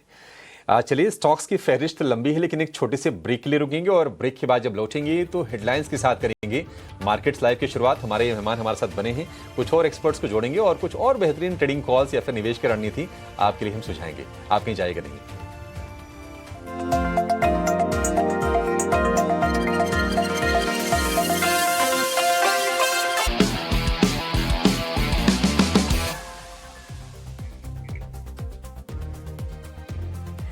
नमस्कार, मार्केट्स लाइव में आपका स्वागत है। आपके साथ मैं हूं मानसी दवे और मेरे सहयोगी अभिषेक सत्यव्रतम दिल्ली स्टूडियो से हमारे साथ जुड़े हुए हैं। भारतीय बाजार के लिए मंगलवार की सुबह मंगलमय होने के आसार कुछ हद तक तो नजर आ रहे हैं, क्योंकि गिफ्ट निफ्टी की तरफ से देखिए लाल निशान से ये हरे निशान में तब्दील होता हुआ एशियाई बाजार ठीक ठाक मिले जुले स्टैंड्स और यूएस के मार्केट्स में मजबूती है। बीती रात हमने देखा अच्छा खासा एक्शन, टैरिफ इम्प्लीकेशंस, एफआईएस की बिकवाली, चाहे जो कुछ भी हो जाए, लेकिन एक वादा आपसे है कि आने वाले 1.5 घंटे में एक्शन पैक, पावर पैक कामकाज होगा और आपके लिए खरीदारी के मौके, कमाई के मौके, निवेश के लिहाज से रणनीति और हाँ सारे के सारे अपडेट्स और डिटेल्स, साथ ही इंटरेस्टिंग रिसर्च लेकर आएंगे। चलिए मार्केट्स लाइव की शुरुआत इस वक्त की कैनरा बैंक न्यूज हेडलाइंस के साथ कर लेते हैं। डोनाल्ड ट्रंप की रूस को 100% टैरिफ लगाने की धमकी, 50 दिन में युद्ध खत्म न करने पर लगेगा टैरिफ, रूस से तेल खरीदने वाले देशों पर भी प्रतिबंध की तैयारी, यूक्रेन को और हथियार देने का ऐलान। दिग्गज बैंक्स के नतीजों से पहले अमेरिकी बाजारों में तेजी, डाउ 88 अंक चढ़ा, नैस्डैक भी करीब 50 अंक चढ़ा, वहीं डाउ फ्यूचर्स करीब 50 अंक नीचे। एशियाई बाजारों में सुस्ती के संकेत, गिफ्ट निफ्टी में हल्की तेजी, 25,180 के पास सपाट, जापान के निक्केई में निचले स्तरों से रिकवरी, फिलहाल 50 अंक ऊपर, लेकिन कोरिया और चीन के बाजार लाल निशान में। जून तिमाही में एचसीएल टेक्नोलॉजीज के कमजोर नतीजे आए, 30,350 करोड़ रुपए के पास सपाट, लेकिन मुनाफा करीब 11% घटा, मार्जिन्स पर भी दिखा दबाव। जून तिमाही में टाटा टेक्नोलॉजीज के मिले जुले नतीजे, मुनाफा करीब 10% घटा, मार्जिन्स पर भी दिखा दबाव, लेकिन Q1 रैलिस इंडिया का अच्छा प्रदर्शन, घाटे से मुनाफे में आई कंपनी, आय में भी 120% से ज्यादा की बढ़ोतरी। सन फार्मा ने अमेरिका में लॉन्च की लेक्सेलवी की 8 mg टैबलेट, हेयर लॉस के इलाज में दवा का इस्तेमाल, कंपनी ने दवा का पेटेंट विवाद भी सुलझाया। और आज दोपहर धरती पर पहुंचेंगे भारतीय अंतरिक्ष यात्री शुभांशु शुक्ला। 23 घंटे के लंबे सफर के बाद दोपहर करीब 3 बजे समुद्र में उतरेगा ड्रैगन स्पेसक्राफ्ट।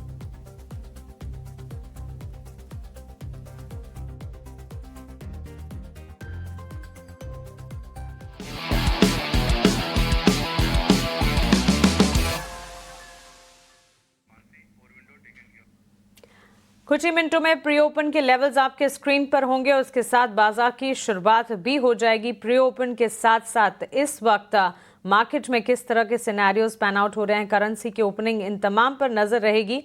सुस्ती के साथ शायद शुरुआत हो सकती है, लेकिन बाजार जो है अपने आप को संभालने का दमखम जरूर रखते हैं और इसी के चलते उम्मीद यही लगाकर चलेंगे कि कल 25,000 के लेवल्स को जो सस्टेन किया था वहां से तेजी की तरफ हम बढ़े। करीब 1.5 मिनट में प्री ओपन के लेवल्स होंगे आपके स्क्रीन पर। हमारे दोनों एक्सपर्ट्स किरण जी और साथी राज व्यास हमारे साथ बने हुए हैं। आइए क्विकली उनसे बाजार पर उनका नजरिया जानने की कोशिश करते हैं। किरण जी की तरफ से टेक्निकल ट्रेड्स तो आपने जाने ही है बाजार खुलने से ठीक पहले, लेकिन राज, एक तो आप केमिकल स्पेस पर अपना नजरिया बता जरूर रहे थे, उसके साथ साथ एफएमसीजी पॉकेट पर भी आपकी राय हम जरूर जानना चाहेंगे। सीजनलिटी फैक्टर है और हमने देखा है कि पिछला पूरा हफ्ता जो बाजार में वॉलेटाइल मूव्स थे, कंजम्पशन का खेमा मार्केट को संभालने का काम कर रहा था। पिछले दिनों HUL पर भी मैनेजमेंट के बदलाव की जो खबरें आई, स्ट्रीट को पसंद भी आई। FMCG overall as a pocket, brief में आंसर दीजिएगा, आपको कैसा लगता है? एफएमसीजी पे हमारा व्यू पॉजिटिव है, क्योंकि अगर आप देखोगे तो लास्ट कई क्वार्टर्स में से एफएमसीजी के जो भी स्टॉक्स है उनके जो नंबर्स आ रहे थे वो इतने अच्छे नहीं आ रहे थे, मार्जिन्स पे काफी हद तक प्रेशर था और उनके चलते उनके स्टॉक प्राइसेस पे भी वो इम्पैक्टेड था।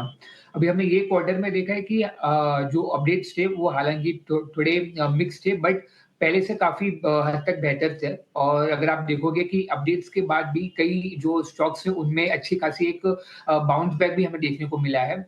और आगे चल के हमारे यही है कि जो हिसाब से इन्फ्लेशन कूल ऑफ हो रहा है और जो नॉर्मल मॉनसून का जो प्रेडिक्शन है, तो आई गेस इसके चलते जो एफएमसीजी और जो रूरल में जो डिमांड है वो बढ़ने की बहुत आशंका है। और हमारा मानना यही है कि अगर रूरल में अगर डिमांड बढ़ेगा तो खास तौर पे जो एफएमसीजी के जो शेयर्स है उनमें काफी अच्छा पॉजिटिव मोमेंटम हो सकता है।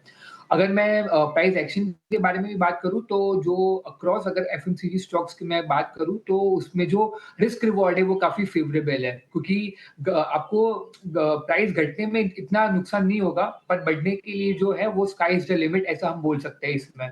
तो अक्रॉस आई गेस जो मार्जिन में भी हमें लगता है कि नेक्स्ट क्वार्टर से इंप्रूवमेंट हमें देखने को मिल सकती है, और इसके चलते इनका जो ओवरऑल परफॉर्मेंस है वो भी हमें इम्प्रूव होता दिखाई दे रहा है। और जैसे कि आपने कहा कि एक्चुअल का भी जो मैनेजमेंट चेंज हुआ और उनके चलते वो स्टॉक फोकस में बना था, तो मैनेजमेंट चेंज एक काफी पॉजिटिव चीज होता है, जिनमें एक पूरा एक नए मैनेजमेंट को आने के बाद वो कंपनी को ग्रो करने का एक बहुत अच्छा एक मौका मिलता है।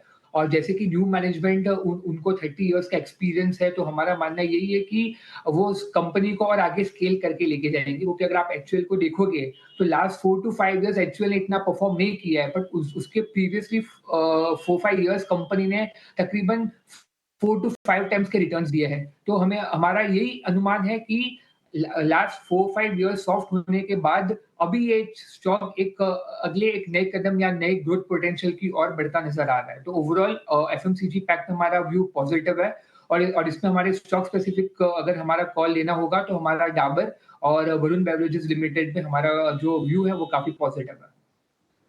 बेवरेजेस जैसे स्टॉक्स हैं जो कि एक्सपर्ट्स के लगातार फोकस रेडार पर है, एफएमसीजी पर नजरिया पॉजिटिव है। वरुण बेवरेजेस प्री ओपन में आधे % की तेजी के साथ खुलने की तैयारी करता हुआ, और आज बाजार खुलने के साथ साथ रिजल्ट स्पेसिफिक कुछ काउंटर्स हैं जो कि फोकस रेडार पर रहेंगे, जिस लिस्ट में एचसीएल टेक्नोलॉजीज तो है ही, टीसीएस के बाद एचसीएल टेक्नोलॉजीज पर सारी निगाहें थी। मिले जुले नंबर्स हैं, तो यहाँ पर रिएक्शन कैसे आता है इस पर नजर रखी जाएगी। टेक महिंद्रा के नंबर्स आने वाले हैं तो वहाँ पर भी नजर रखनी होगी, उसके अनुमान भी आपके सामने हम रखेंगे। इसके अलावा रैलिस इंडिया काफी पॉजिटिव सेट ऑफ नंबर्स हैं, स्टॉक में किस तरह की मूव आती है इस पर खास तौर से नजर रखेंगे, क्योंकि कल के सत्र में हमने देखा था नतीजों से ठीक पहले भी करीब 3% की तेजी के साथ स्टॉक में मूव देखने को मिले थे। आज प्री ओपन में ऑलमोस्ट 0.5% गेन्स दिखा रहा है। नतीजे हर लिहाज से काफी पॉजिटिव हैं, घाटे से मुनाफे में कंपनी आई है। इसके अलावा कंपनी के प्रॉफिट के फ्रंट पर भी हर पैरामीटर पर अच्छे नतीजे हैं जिसका असर है। तो result specific HCL technologies, Rallis India जैसे काउंटर्स और खबरों के दम पर सन फार्मा पर नजर रखनी होगी। अमेरिका में लेक्सेल्वी दवा की लॉन्च की जो खबर आई है उसका इम्पैक्ट, और in fact pharma health care diagnostic पूरा पॉकेट जो है एज डिफेंसिव अपनी भूमिका निभाते हुए लगातार बाजार को संभालने का काम करता है। किरण जी, सन फार्मा ही नहीं, सन फार्मा पर तो न्यूज फ्लो आया है जिसका एक्शन दिखेगा। प्री ओपन में हम देख रहे हैं ऑलमोस्ट 1.5% गेन्स, और आज हो सकता है कि stock of the day Sun Pharma बन जाए क्योंकि पॉजिटिव न्यूज फ्लो है। इसके इतर भी pharma health care diagnostic, hospital, cramp, CDMO, इसमें से कोई पर्टिकुलर स्क्रिप्ट अगर आपके फोकस रेडार पर है तो बताएं। फार्मा के अंदर मल्टीपल सेक्टर है विद इन द फार्मा, जैसे आपने बताया। तो एक नॉर्मल फार्मा जो रूटीन जैसे सन फार्मा हो गया, लुपिन हो गया, यहाँ पे हमें काफी एक अच्छा सेटअप दिख रहा है, क्योंकि कल के सत्र में हमने देखा लुपिन हो या तो सन फार्मा हो, नीचे के लेवल से काफी एक अच्छी रिकवरी देखी है। सन फार्मा में तो जैसे आपने बताया कि कहीं ना कहीं एक न्यूज है, उसके चलते हुए स्टॉक्स जरूर आज के फोकस में रहेगा। तो मैं लुपिन के ऊपर बात करूं तो लुपिन में भी एक इंपॉर्टेंट लेवल जो है 1890 से लेके 1900 का, उसको स्ट्रांगली होल्ड किया है। कल हमने देखा कि वहां से एक रिबाउंड आया। अब कैंडलस्टिक पैटर्न के हिसाब से एक रिवर्सल पैटर्न फॉर्मेशन है यहाँ पे, तो जरूर से मेरे हिसाब से लुपिन में कोई भी डिप आता है या करंट मार्केट प्राइस से लॉन्ग करना चाहिए। 1880 के नीचे का स्टॉप लॉस मेंटेन करो, और ऊपर में वापिस ये 2020 तक के लेवल आपको लुपिन में दिखने को मिल सकते हैं। दूसरा एक कॉल है या तो स्टॉक्स है, वो है अपोलो हॉस्पिटल। अपोलो हॉस्पिटल अगर आप देखोगे तो इसी लेवल के आसपास, यानी कि 7200 के आसपास ही ब्रेकआउट आया था। ब्रेकआउट के बाद ऊपर 7600 तक गया, वहां से वापस फॉल होके 7200 के आसपास अवेलेबल है, तो इसको ब्रेकआउट रेजिस्टिंग बोल सकते हैं हम। तो 7200 से लेकर 7150 के बीच में आप एक्यूमुलेट कीजिए, 7150 के नीचे का एक्स्ट्रा स्टॉप लॉस रखिए। अगर 7150 ब्रेक नहीं होता है तो देयर आर चांसेस वापस हम इसमें 76-7500 तक के लेवल्स देख सकते हैं। तो डेफिनेटली मेरे हिसाब से अपोलो एंड लुपिन हमारे ध्यान में रखना चाहिए। ठीक है, अपोलो हॉस्पिटल के लिए 7,150 का स्टॉप लॉस होगा, 100 रुपए नीचे का 7,600, 7,650 के टारगेट होंगे। और ल्यूपिन के लिए जो स्टॉप लॉस होगा 1880 का होगा। 2000 और 2020 के टारगेट के लिए आप ल्यूपिन में खरीदारी कर चल सकते हैं। तो फार्मा शेयरों में दो आपके लिए रिकमेंडेशन हो गई ये किरण जी की तरफ से। लेकिन एक और एक्सपर्ट को जोड़ लेते हैं, हमारे साथ जुड़ गए हैं आशीष चतुर्मोहता, बाजार के जाने माने दिग्गज हैं, काफ़ी लंबा अनुभव है। आशीष जी, बहुत शुक्रिया आपका समय देने के लिए। स्वागत है आपका 18 स्वदेश पर। आशीष जी, पहले अपने शेयर्स बता दीजिए सर, कहाँ आज फोकस करके आप चल रहे हैं और आपके हिसाब से कौन से ट्रेड लेके बाजार में सेफ्टी भी मिलेगी और ग्रोथ भी मिलेगी? Good morning. तो देखिए, आज के हिसाब से तो नहीं, हमें जो सेक्टर्स काफ़ी प्रॉमिसिंग लगते हैं, थोड़े से medium term to long term, वहाँ पर हमारा काफ़ी फोकस है। सबसे पहले हम पूरे CDMO अपॉर्चुनिटी के ऊपर काफ़ी पॉजिटिव है। तो हमारा मानना है कि विद इन फार्मा जो CDMO यानी कि contract development and manufacturing organisations है, या जो CRDMO कर रहे हैं, वो बिजनेसेस काफ़ी अच्छा करेंगे, क्योंकि वहाँ पर पे जो औसतन ग्रोथ हमें नजर आती है वो 15 से 17% की ग्रोथ आने वाले कई सालों तक देखने को नजर आ सकती है। और इंडियन जो CDMO प्लेयर्स हैं, उनका ग्लोबल इनोवेटर्स के साथ में एक अच्छा तरह से टाई अप होता हुआ नजर आ रहा है। अभी आपने रिसेंटली देखा होगा कि ग्लेनमार्क की एक फेज 1 में एक ड्रग है जिसका इनोवेशन उन्होंने किया, और उसके लिए उनकी एक बहुत बड़ी डील हमें देखने को मिली। तो ये ISB 2001 के नाम से जानी जाती है, और ये काफ़ी जो क्रिटिकल कैंसर के जो प्रॉब्लम्स है उसको सॉल्व करने के लिए काम आएगी। तो हमने देखा कि वहाँ पर पे जैसे ही एक रिसर्च का काम हुआ, उसका मार्केट ने उनको बहुत ही अच्छी तरह से रिवॉर्ड किया। उसी तरह से लॉरस लैब्स एक कंपनी है जो हमें काफ़ी पसंद होती है। हमें लगता है कंपनी ने बहुत बड़ा केपेक्स पिछले कई सालों में किया है, और अब यहाँ पर पे लंबी ग्रोथ अपॉर्चुनिटी यहाँ पर नजर आ रही है। तो स्टॉक अगर से आप देखेंगे टेक्निकली भी 4-5 साल के कंसोलिडेशन फेज को निकाल कर अब 820-25 की रेंज में चल रहा है, और हमारा मानना है कि धीरे धीरे ये 1050 की ट्रेजेक्टरी तक जाता हुआ हमें नजर आता है। तो लॉरस लैब हमें काफ़ी पसंद है। इसके अलावा हम देखेंगे वायर्स एंड केबल सेगमेंट में पॉलीकैब हमें काफ़ी अच्छा लगता है। अगर से आप देखेंगे पॉलीकैब का 2019 में मार्केट शेयर करीब 19% का था, वहीं आज इस पूरे सेगमेंट में पॉलीकैब का मार्केट शेयर 24% हो चुका है, और मार्जिन जो है वो 14-15% के आसपास बनती हुई नजर आ रही है। प्लस जो इनका FMEG का बिजनेस था वो अभी तक एक पेन पॉइंट था, पर इस क्वार्टर में वो एबिट पॉजिटिव आया है। तो ये देखते हुए हमें लगता है कि पॉलीकैब स्ट्रक्चरली एक बहुत ही अच्छी theme with in capital goods को प्रॉक्सी प्ले करने के लिए नजर आता है। तो यहाँ हमें लगता है 9-9.5 हज़ार तक की एक अपसाइड पोटेंशियली पॉलीकैब के स्टॉक में देखने को नजर आती है।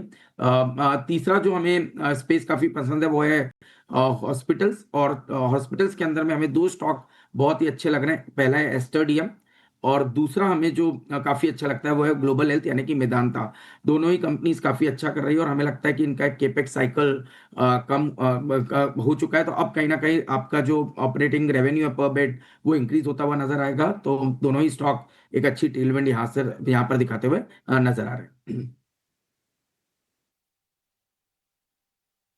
स्टॉक्स अगर आपको पोर्टफोलियो बिल्ड करना है तो ये आपके काम आएंगे। फार्मा स्टॉक में ग्लेनमार्क में हमने देखा था कि हाल फिलहाल अच्छी तेजी आई है, और वैसे भी मतलब अच्छा रनअप दिखा चुका है ग्लेनमार्क का शेयर। पॉलीकैब यहाँ से और बड़ी तेजी हो सकती है, और बाकी कुछ और भी शेयर सुझाए हैं आशीष जी ने, आप इन पर फोकस करके चलिए अगर आपको पोर्टफोलियो प्लानिंग करनी है तो। कुछ और स्टॉक्स के बारे में राय लेंगे, लेकिन एक और एक्सपर्ट को जोड़ते हैं। हमारे साथ जुड़ गए हैं मोतीलाल ओसवाल से चंदन तापड़िया। चंदन जी, गुड मॉर्निंग, बहुत शुक्रिया आपका समय देने के लिए। चंदन जी, आपके ट्रेड्स क्या होंगे आज के लिए, कहां फोकस करके आप चल रहे हैं? बहुत बहुत धन्यवाद। देखिए, बाजार में एक पिछले 3-4 दिन से थोड़ा सा करेक्टिव और कंसोलिडेटिव मूव देखने को मिला है, बट स्टॉक स्पेसिफिक काफी अच्छा मोमेंटम बाजार में बना हुआ है। देखिए, अगेन निफ्टी फार्मा इंडेक्स के कुछ चुनिंदा नाम पे हमारा फोकस रहेगा। निफ्टी फार्मा में कल के दिन लगभग 1% के आसपास की बढ़त दिखाई है, और यहाँ पे वीकली चार्ट सेटअप पे देखें तो लगभग 25 दिनों का कंसोलिडेशन ब्रेकआउट देखने को मिल रहा है। तो एक काउंटर है, हालांकि काफी चल चुका है कल, बट अभी भी मेरा मानना है कि मोमेंटम बरकरार रहेगा। वो रहेगा PEL पिरामल पे फोकस करना चाहिए। इनफैक्ट 2 दिनों में काफी बड़ा एक रनअप देखने को मिला है, राउंडिंग फॉर्मेशंस वीकली चार्ट में देखने को मिले हैं, और एक मल्टीपल मंथ्स का ब्रेकआउट यहाँ पे बन रहा है। तो कल की इतनी बड़ी तेजी के बाद अभी भी कन्विक्शन है कि रैली ड्राइव रहेगी। मौजूदा लेवल से देखें तो लगभग 1265 के आसपास का सपोर्ट रहेगा, ऊपर में 1360 तक के टारगेट PL में बनने चाहिए। तो सिलेक्टिव फार्मा काउंटर पे पॉजिटिव बायस है, और इसके लिए हम PL पे फोकस करें। उसके अलावा दूसरे फार्मा काउंटर चाहे लोरस लैब रहे या फिर ग्लेनमार्क रहे, इन सब में मोमेंटम है वो जारी रहना चाहिए। पिरामल एंटरप्राइजेज में हम देख रहे हैं कि बैक टू बैक अच्छी तेजी हुई है, और 1360 के टारगेट हैं चंदन जी की तरफ से। 1265 का स्टॉप लॉस आप लगा के चलिए, ये शेयर भी फोकस में रहेगा। लेकिन चलिए आगे बढ़ने से पहले जरा ये जान लेते हैं कि आज हमारे 9 के नवरत्न कौन से हैं, यानी कि वो 9 शेयर जो आज खबरों के दम पर, रिजल्ट्स के दम पर, रिपोर्ट्स के दम पर एक्शन जरूर दिखाएंगे। और पूरी की पूरी लिस्ट लेकर हमारी सहयोगी अशेषा हमारे साथ जुड़ गई हैं। अशेषा बताइए कहाँ आज फोकस रहने वाला है? अभिषेक, सबसे पहले जाहिर तौर से 9 के नवरत्न में HCL टेक की बात करेंगे। नतीजे मिले जुले दिखे, जिसके चलते कई ब्रोकरेज हाउसेस ने अपने लक्ष्य भी घटाए हैं और इसी के चलते HCL टेक पर प्री ओपन में करीब 2% का डाउनटिक ऑलरेडी दिखा है। इसके अलावा सन फार्मा, जहां पर कंपनी ने एक स्पेशलिटी प्रोडक्ट लेक्सेल्वी का लॉन्च किया है यूनाइटेड स्टेट्स में और इसके रिलेटेड जो पेटेंट केस था वो भी सॉल्व हो चुका है, तो पॉजिटिव खबर सन फार्मा के लिए 1% से ज़्यादा की तेज़ी प्री ओपन में दिखी है। टाटा टेक नतीजे अच्छे दिखे, ज़्यादा कोई डिसअपॉइंटमेंट नहीं दिखी। टाटा टेक्नोलॉजी के नंबर में न्यूट्रल सेट ऑफ नंबर्स से, रिएक्शन भी न्यूट्रल ही है। रेवेन्यूज़ में 3% की गिरावट दिखी सिक्वेंशियल बेसिस पर और ईबिट मार्जिन्स में भी कमजोरी दिखी। 13.6% पर कंपनी ने ईबिट मार्जिन्स रिपोर्ट किए। इसके अलावा तेजस नेटवर्क के नतीजे काफ़ी कमज़ोर रहे। रेवेन्यूज़ में करीब 80% की गिरावट सालाना आधार पर दिखी। कंपनी ने बॉटम लाइन पर नेट लॉस रिपोर्ट किया है वर्सेस 80 करोड़ का प्रॉफिट, 80 करोड़ का प्रॉफिट जो कंपनी ने same time last year report किया था। तो काफ़ी कमज़ोर नतीजे, 8% का डाउनटिक प्री ओपन में तेजस नेटवर्क्स पर दिखा है। इसके अलावा ब्रिगेड एंटरप्राइजेस 1500 करोड़ का fund raise non convertible debentures के द्वारा कंपनी करेगी। ओबेरॉय रियल्टी कंपनी के कंसोर्टियम को 920 करोड़ का एक नया बिड मिला है होटल होराइजन का, तो इस बिड के चलते ओबेरॉय रियल्टी में भी एक्शन दिखेगा। रेलटेल कंपनी को कुछ नए ऑर्डर्स मिले हैं, 260 करोड़ के नए ऑर्डर्स ईस्ट सेंट्रल रेलवे से कंपनी को मिला है। 1.25% की तेजी प्री ओपन में रेलटेल पर भी दिखी है। दीपक फर्टिलाइजर, जहां पर पेट्रोनेट LNG के साथ कंपनी ने लॉन्ग टर्म अग्रीमेंट साइन किया है और 1200 करोड़ का ये टोटल करार होगा। दीपक फर्टिलाइजर प्री ओपन में 2.25% की तेजी के साथ कारोबार करता हुआ। और लास्ट में रैलिस इंडिया की बात करेंगे, इसके भी नतीजे आए थे। रेवेन्यूज सॉलिड अपटिक दिखा है, 430 करोड़ आय से बढ़कर 950 करोड़ के आसपास आई है, तो काफ़ी अच्छे नतीजे। और प्री ओपन में स्टॉक करीब 5% से ज़्यादा की तेजी के साथ कारोबार करता हुआ। शुक्रिया शीशा। तो रैलिस आज दमदार तेजी को कंटिन्यू करेगा। लगातार हम देख रहे हैं कि तेजी हो रही है। 350 रुपए के कल ऊपर निकला था और नतीजों का सपोर्ट मिलेगा क्योंकि ये कंपनी आ गई है मुनाफे में। लेकिन जो कंपनी मुनाफे से घाटे में आई है वो कंपनी है तेजस नेटवर्क्स। बहुत बड़ा वेल्थ इरोडर रहा है और आज का ये मेजर एक्सीडेंट हो सकता है। चंदन जी, एक व्यू आपसे तेजस नेटवर्क्स पर चाहिए। मतलब जो भाव है वो आधा हो गया है पिछले साल के मुकाबले। क्या करें, तेजस नेटवर्क्स निकल जाएं अगर मौका मिले तो? देखिए, तेजस की बात करें तो इनफैक्ट पिछले 4-5 महीने से कंसोलिडेशन देखने को मिल रहा है और इनफैक्ट नवंबर की बात करें तो 1450 से लेके काउंटर 700 तक डिक्लाइन दिखाया। तो इवन 700 के नीचे 650 तक गया और नीचे के लेवल पे कंसोलिडेशन हो रहा है, बट मेजर ट्रेंड यहाँ पे नेगेटिव है। तो lower top lower bottom structure के बाद में कंसोलिडेट हो रहा है, बट किसी भी मूविंग एवरेज को नहीं निकाल रहा है और कोई भी फॉलो अप एक्टिविटीज नहीं देखने को मिल रही है। तो कंडीशनल ट्रेड सेटअप भी ढूंढने पड़ेंगे। ये काउंटर ऊपर में 710 के ऊपर थमता है तो यहाँ पे 740-750 तक की रिकवरी आएगी और स्ट्रिक्टली यदि 675 के नीचे जाता है तो यहाँ पे एग्जिट होने की सलाह रहेगी। ओके, तो चलिए एग्जिट की राय इस वक्त बनती हुई यहाँ पर तेजस नेटवर्क्स पर। जैसे कि हम लगातार आपको बता रहे हैं, नतीजों का जो सिलसिला चल पड़ा है वहीं से एक इम्पैक्ट आता हुआ दिखेगा। इसी कड़ी में तेजस नेटवर्क, HCL टेक्नोलॉजीज जैसे स्टॉक्स हैं जहाँ पर डाउन ट्रेंड्स विजिबल हैं, लेकिन रैलिस इंडिया पर खास तौर से आप नजर रखेगा। हर लिहाज से नंबर्स काफ़ी पॉजिटिव और इसी के चलते आज स्टॉक में मूवमेंट प्री ओपन में हम देख रहे हैं करीब 5%, देखते ही देखते 6% की तेजी, 6.25% की बढ़त। आज बाजार खुलने के साथ रैलिस इंडिया में एग्जिस्टिंग पोजीशन जिनकी होने क्या करना है इस पर भी विस्तार से बातचीत जरूर होगी। सेक्टर स्पेसिफिक बाजार की चाल को अगर ध्यान रखें, रियल एस्टेट सेक्टर में कल अच्छा खासा एक्शन दिखा था। ये एक्शन और ज्यादा आगे बढ़ता हुआ दिख सकता है। ओबेरॉय रियल्टी जैसे स्टॉक्स आज फोकस रेडार पर रहेंगे क्योंकि कंपनी के कंसोर्शियम ने करीब 900 करोड़ के रेजोल्यूशन प्लान को विन किया है होटल होराइजन मुंबई में और इसी के चलते ओबेरॉय रियल्टी की स्टॉक प्राइस में भी एक मूव पर फोकस जरूर करना चाहिए। 0.5%, 1.25% की तेजी के साथ इनफैक्ट 1825 के लेवल्स पर स्टॉक जो है खुलने की तैयारी करता हुआ क्लियरली नजर आ रहा है। TCS के नंबर्स के बाद HCL टेक्नोलॉजीज के नतीजे जो कि मिले जुले रहे, इसके चलते स्टॉक में डाउन ट्रेंड्स नजर आएंगे। तेजस नेटवर्क आप देखिए प्री ओपन में करीब 7.5 से 8% की गिरावट झेलते हुए, और इसी के ठीक साथ साथ टेक महिंद्रा पर भी नजर रखनी चाहिए, क्योंकि कल टेक महिंद्रा के नतीजे कैसे रहेंगे उससे ठीक पहले हम आपके सामने अनुमान भी रख रहे हैं। बाजार की शुरुआत की अगर बात करें, ठीक ठाक शुरुआत कह सकते हैं, टुवर्ड्स डाउन ट्रेंड्स हो सकता है। 25,000 के लेवल्स को इंटैक्ट रखने की कोशिश जरूर करता दिखे। स्टॉक स्पेसिफिक ढेर सारी खबरें हैं जिसका इंपैक्ट बाजार पर दिखेगा। रिजल्ट स्पेसिफिक भी ढेर सारी खबरें आपके सामने आएंगी, लेकिन इंडेक्स वाइज देखना होगा क्या कल ही की तरह ब्रॉडर मार्केट्स आज बाजार को संभालते हैं, क्या बेंचमार्क्स वहां जो कल लास्ट आवर ऑफ ट्रेड में रिकवरी थी उस रिकवरी से आगे बढ़ पाते या नहीं। इस वक्त बाजार की शुरुआत आपकी स्क्रीन पर आप देख रहे हैं। On the face of it ठीक ठाक शुरुआत। बैंक निफ्टी कल ही की तरह आज भी बाजार को संभालते हुए बेंचमार्क्स में परफॉर्मेंस इन कंपैरिजन निफ्टी के मुकाबले बेहतर। बैंक निफ्टी की 56,866 के स्तर, करीब 100 अंकों की बढ़त पर इस वक्त कामकाज बैंक निफ्टी में। 52 अंकों की तेजी, 25,138 के लेवल। चलिए 25,000 से ऊपर 25,100 के पार इस वक्त निफ्टी की भी शुरुआत, which in itself is a positive. Sensex करीब 200 अंकों की मजबूती दिखाते हुए 82,433 के लेवल्स पर, और ब्रॉडर मार्केट्स में मिड कैप और स्मॉल कैप में भी एक्शन है। करीब 250 अंकों की तेजी मिड कैप में पाएंगे आप, और साथ ही स्मॉल कैप में भी स्टॉक स्पेसिफिक मूव्स ढेर सारे। बाजार का टेक्सचर ब्रेथ कैसी नजर आ रही है? एडवांस डिक्लाइन रेशियोज की अगर बात करें, एडवांसेस का पलड़ा भारी। 1600 एडवांसेस के सामने 400 डिक्लाइंस देखने को मिले हैं। क्लियरली बाजार की मजबूत शुरुआत कही जाएगी ये। ग्लोबल सेटअप इतना कुछ खास नहीं था, बावजूद इसके भारतीय बाजार अपना दमखम दिखाते हुए मजबूत शुरुआत। इंडिया विक्स पर भी नजर रखिएगा जरूर। इंडिया विक्स में स्पाइक अप होना बाजार के लिए कंसर्न है। कल के सत्र में स्पाइक जरूर दिखे थे, लेकिन फेयर इंडिकेटर इंडिया विक्स आज टूटता हुआ करीब 0.5% डाउन ट्रेंड्स इस वक्त नजर आ रहे हैं 11-12 के लेवल्स पर। 14 से ठीक नीचे इंडिया विक्स जब भी आ जाए तो कंफर्ट लेवल है, और इसी के चलते इंडिया विक्स से भी कोई कंसर्न फिलहाल नहीं। 25,150 के पार निफ्टी की शुरुआत इस वक्त आप देख रहे हैं। अब आ जाते हैं सीधा स्टॉक स्पेसिफिक मोमेंटम पर। जैसे हमने आपको बताया था, स्टॉक स्पेसिफिक मूव्स जो हैं रिजल्ट हैवी रहेंगे, और साथ ही न्यूज फ्लोज के चलते सन फार्मा, रैलिस इंडिया सबसे पहले आपके स्क्रीन पर आ जाने चाहिए, क्योंकि सन फार्मा में न्यूज फ्लो जिसका असर देखने को मिला है। कंपनी की एक दवा जो कि लॉन्च हुई है, और साथ ही रैलिस इंडिया इस वक्त हम कह सकते हैं stock hero of the day. आज के सत्र में मजबूती के साइंस क्लियरली ओपनिंग का खिलाड़ी बनता हुआ करीब 6% की तेजी पर, और इसके ठीक विपरीत एचसीएल टेक्नोलॉजीज, तेजस नेटवर्क्स जैसे स्टॉक्स पर भी नजर रखिएगा जरूर।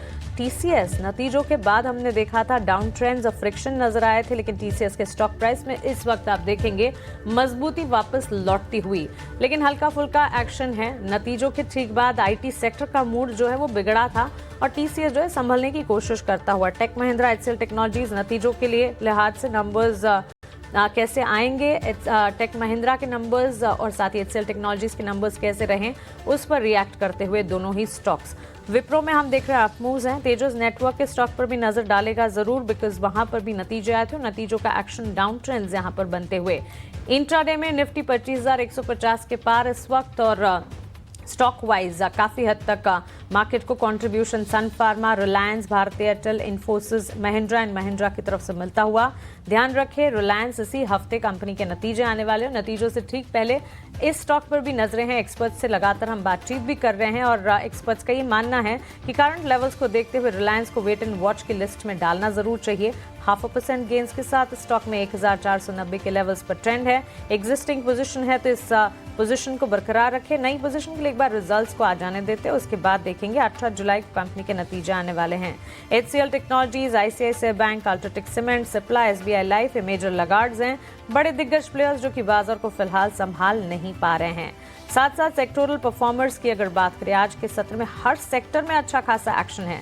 अच्छा, ऑटो सेक्टर पर भी खास तौर से फोकस जरूर रखिएगा। एक इंटरेस्टिंग अपडेट है आप लोगों के लिए, वो है टेस्ला ने मुंबई में डेब्यू किया है। जी हाँ, मुंबई में शोरूम की शुरुआत हुई है। आज शोरूम जो है खुलने वाला है, और इसके की फैक्ट्स भी आपके सामने रखेंगे, लेकिन इसी के साथ साथ ऑटो सेक्टर पर भी फोकस। ऑटो सेक्टर में डोमेस्टिक ट्रिगर्स भी ढेर सारे हैं। ऑटो और ऑटो एंसरी की चाल पर लगातार फोकस होना चाहिए। सेक्टर स्पेसिफिक ऑटो सेक्टर ही है जो कि इस वक्त सबसे पहले आउट परफॉर्म करता हुआ।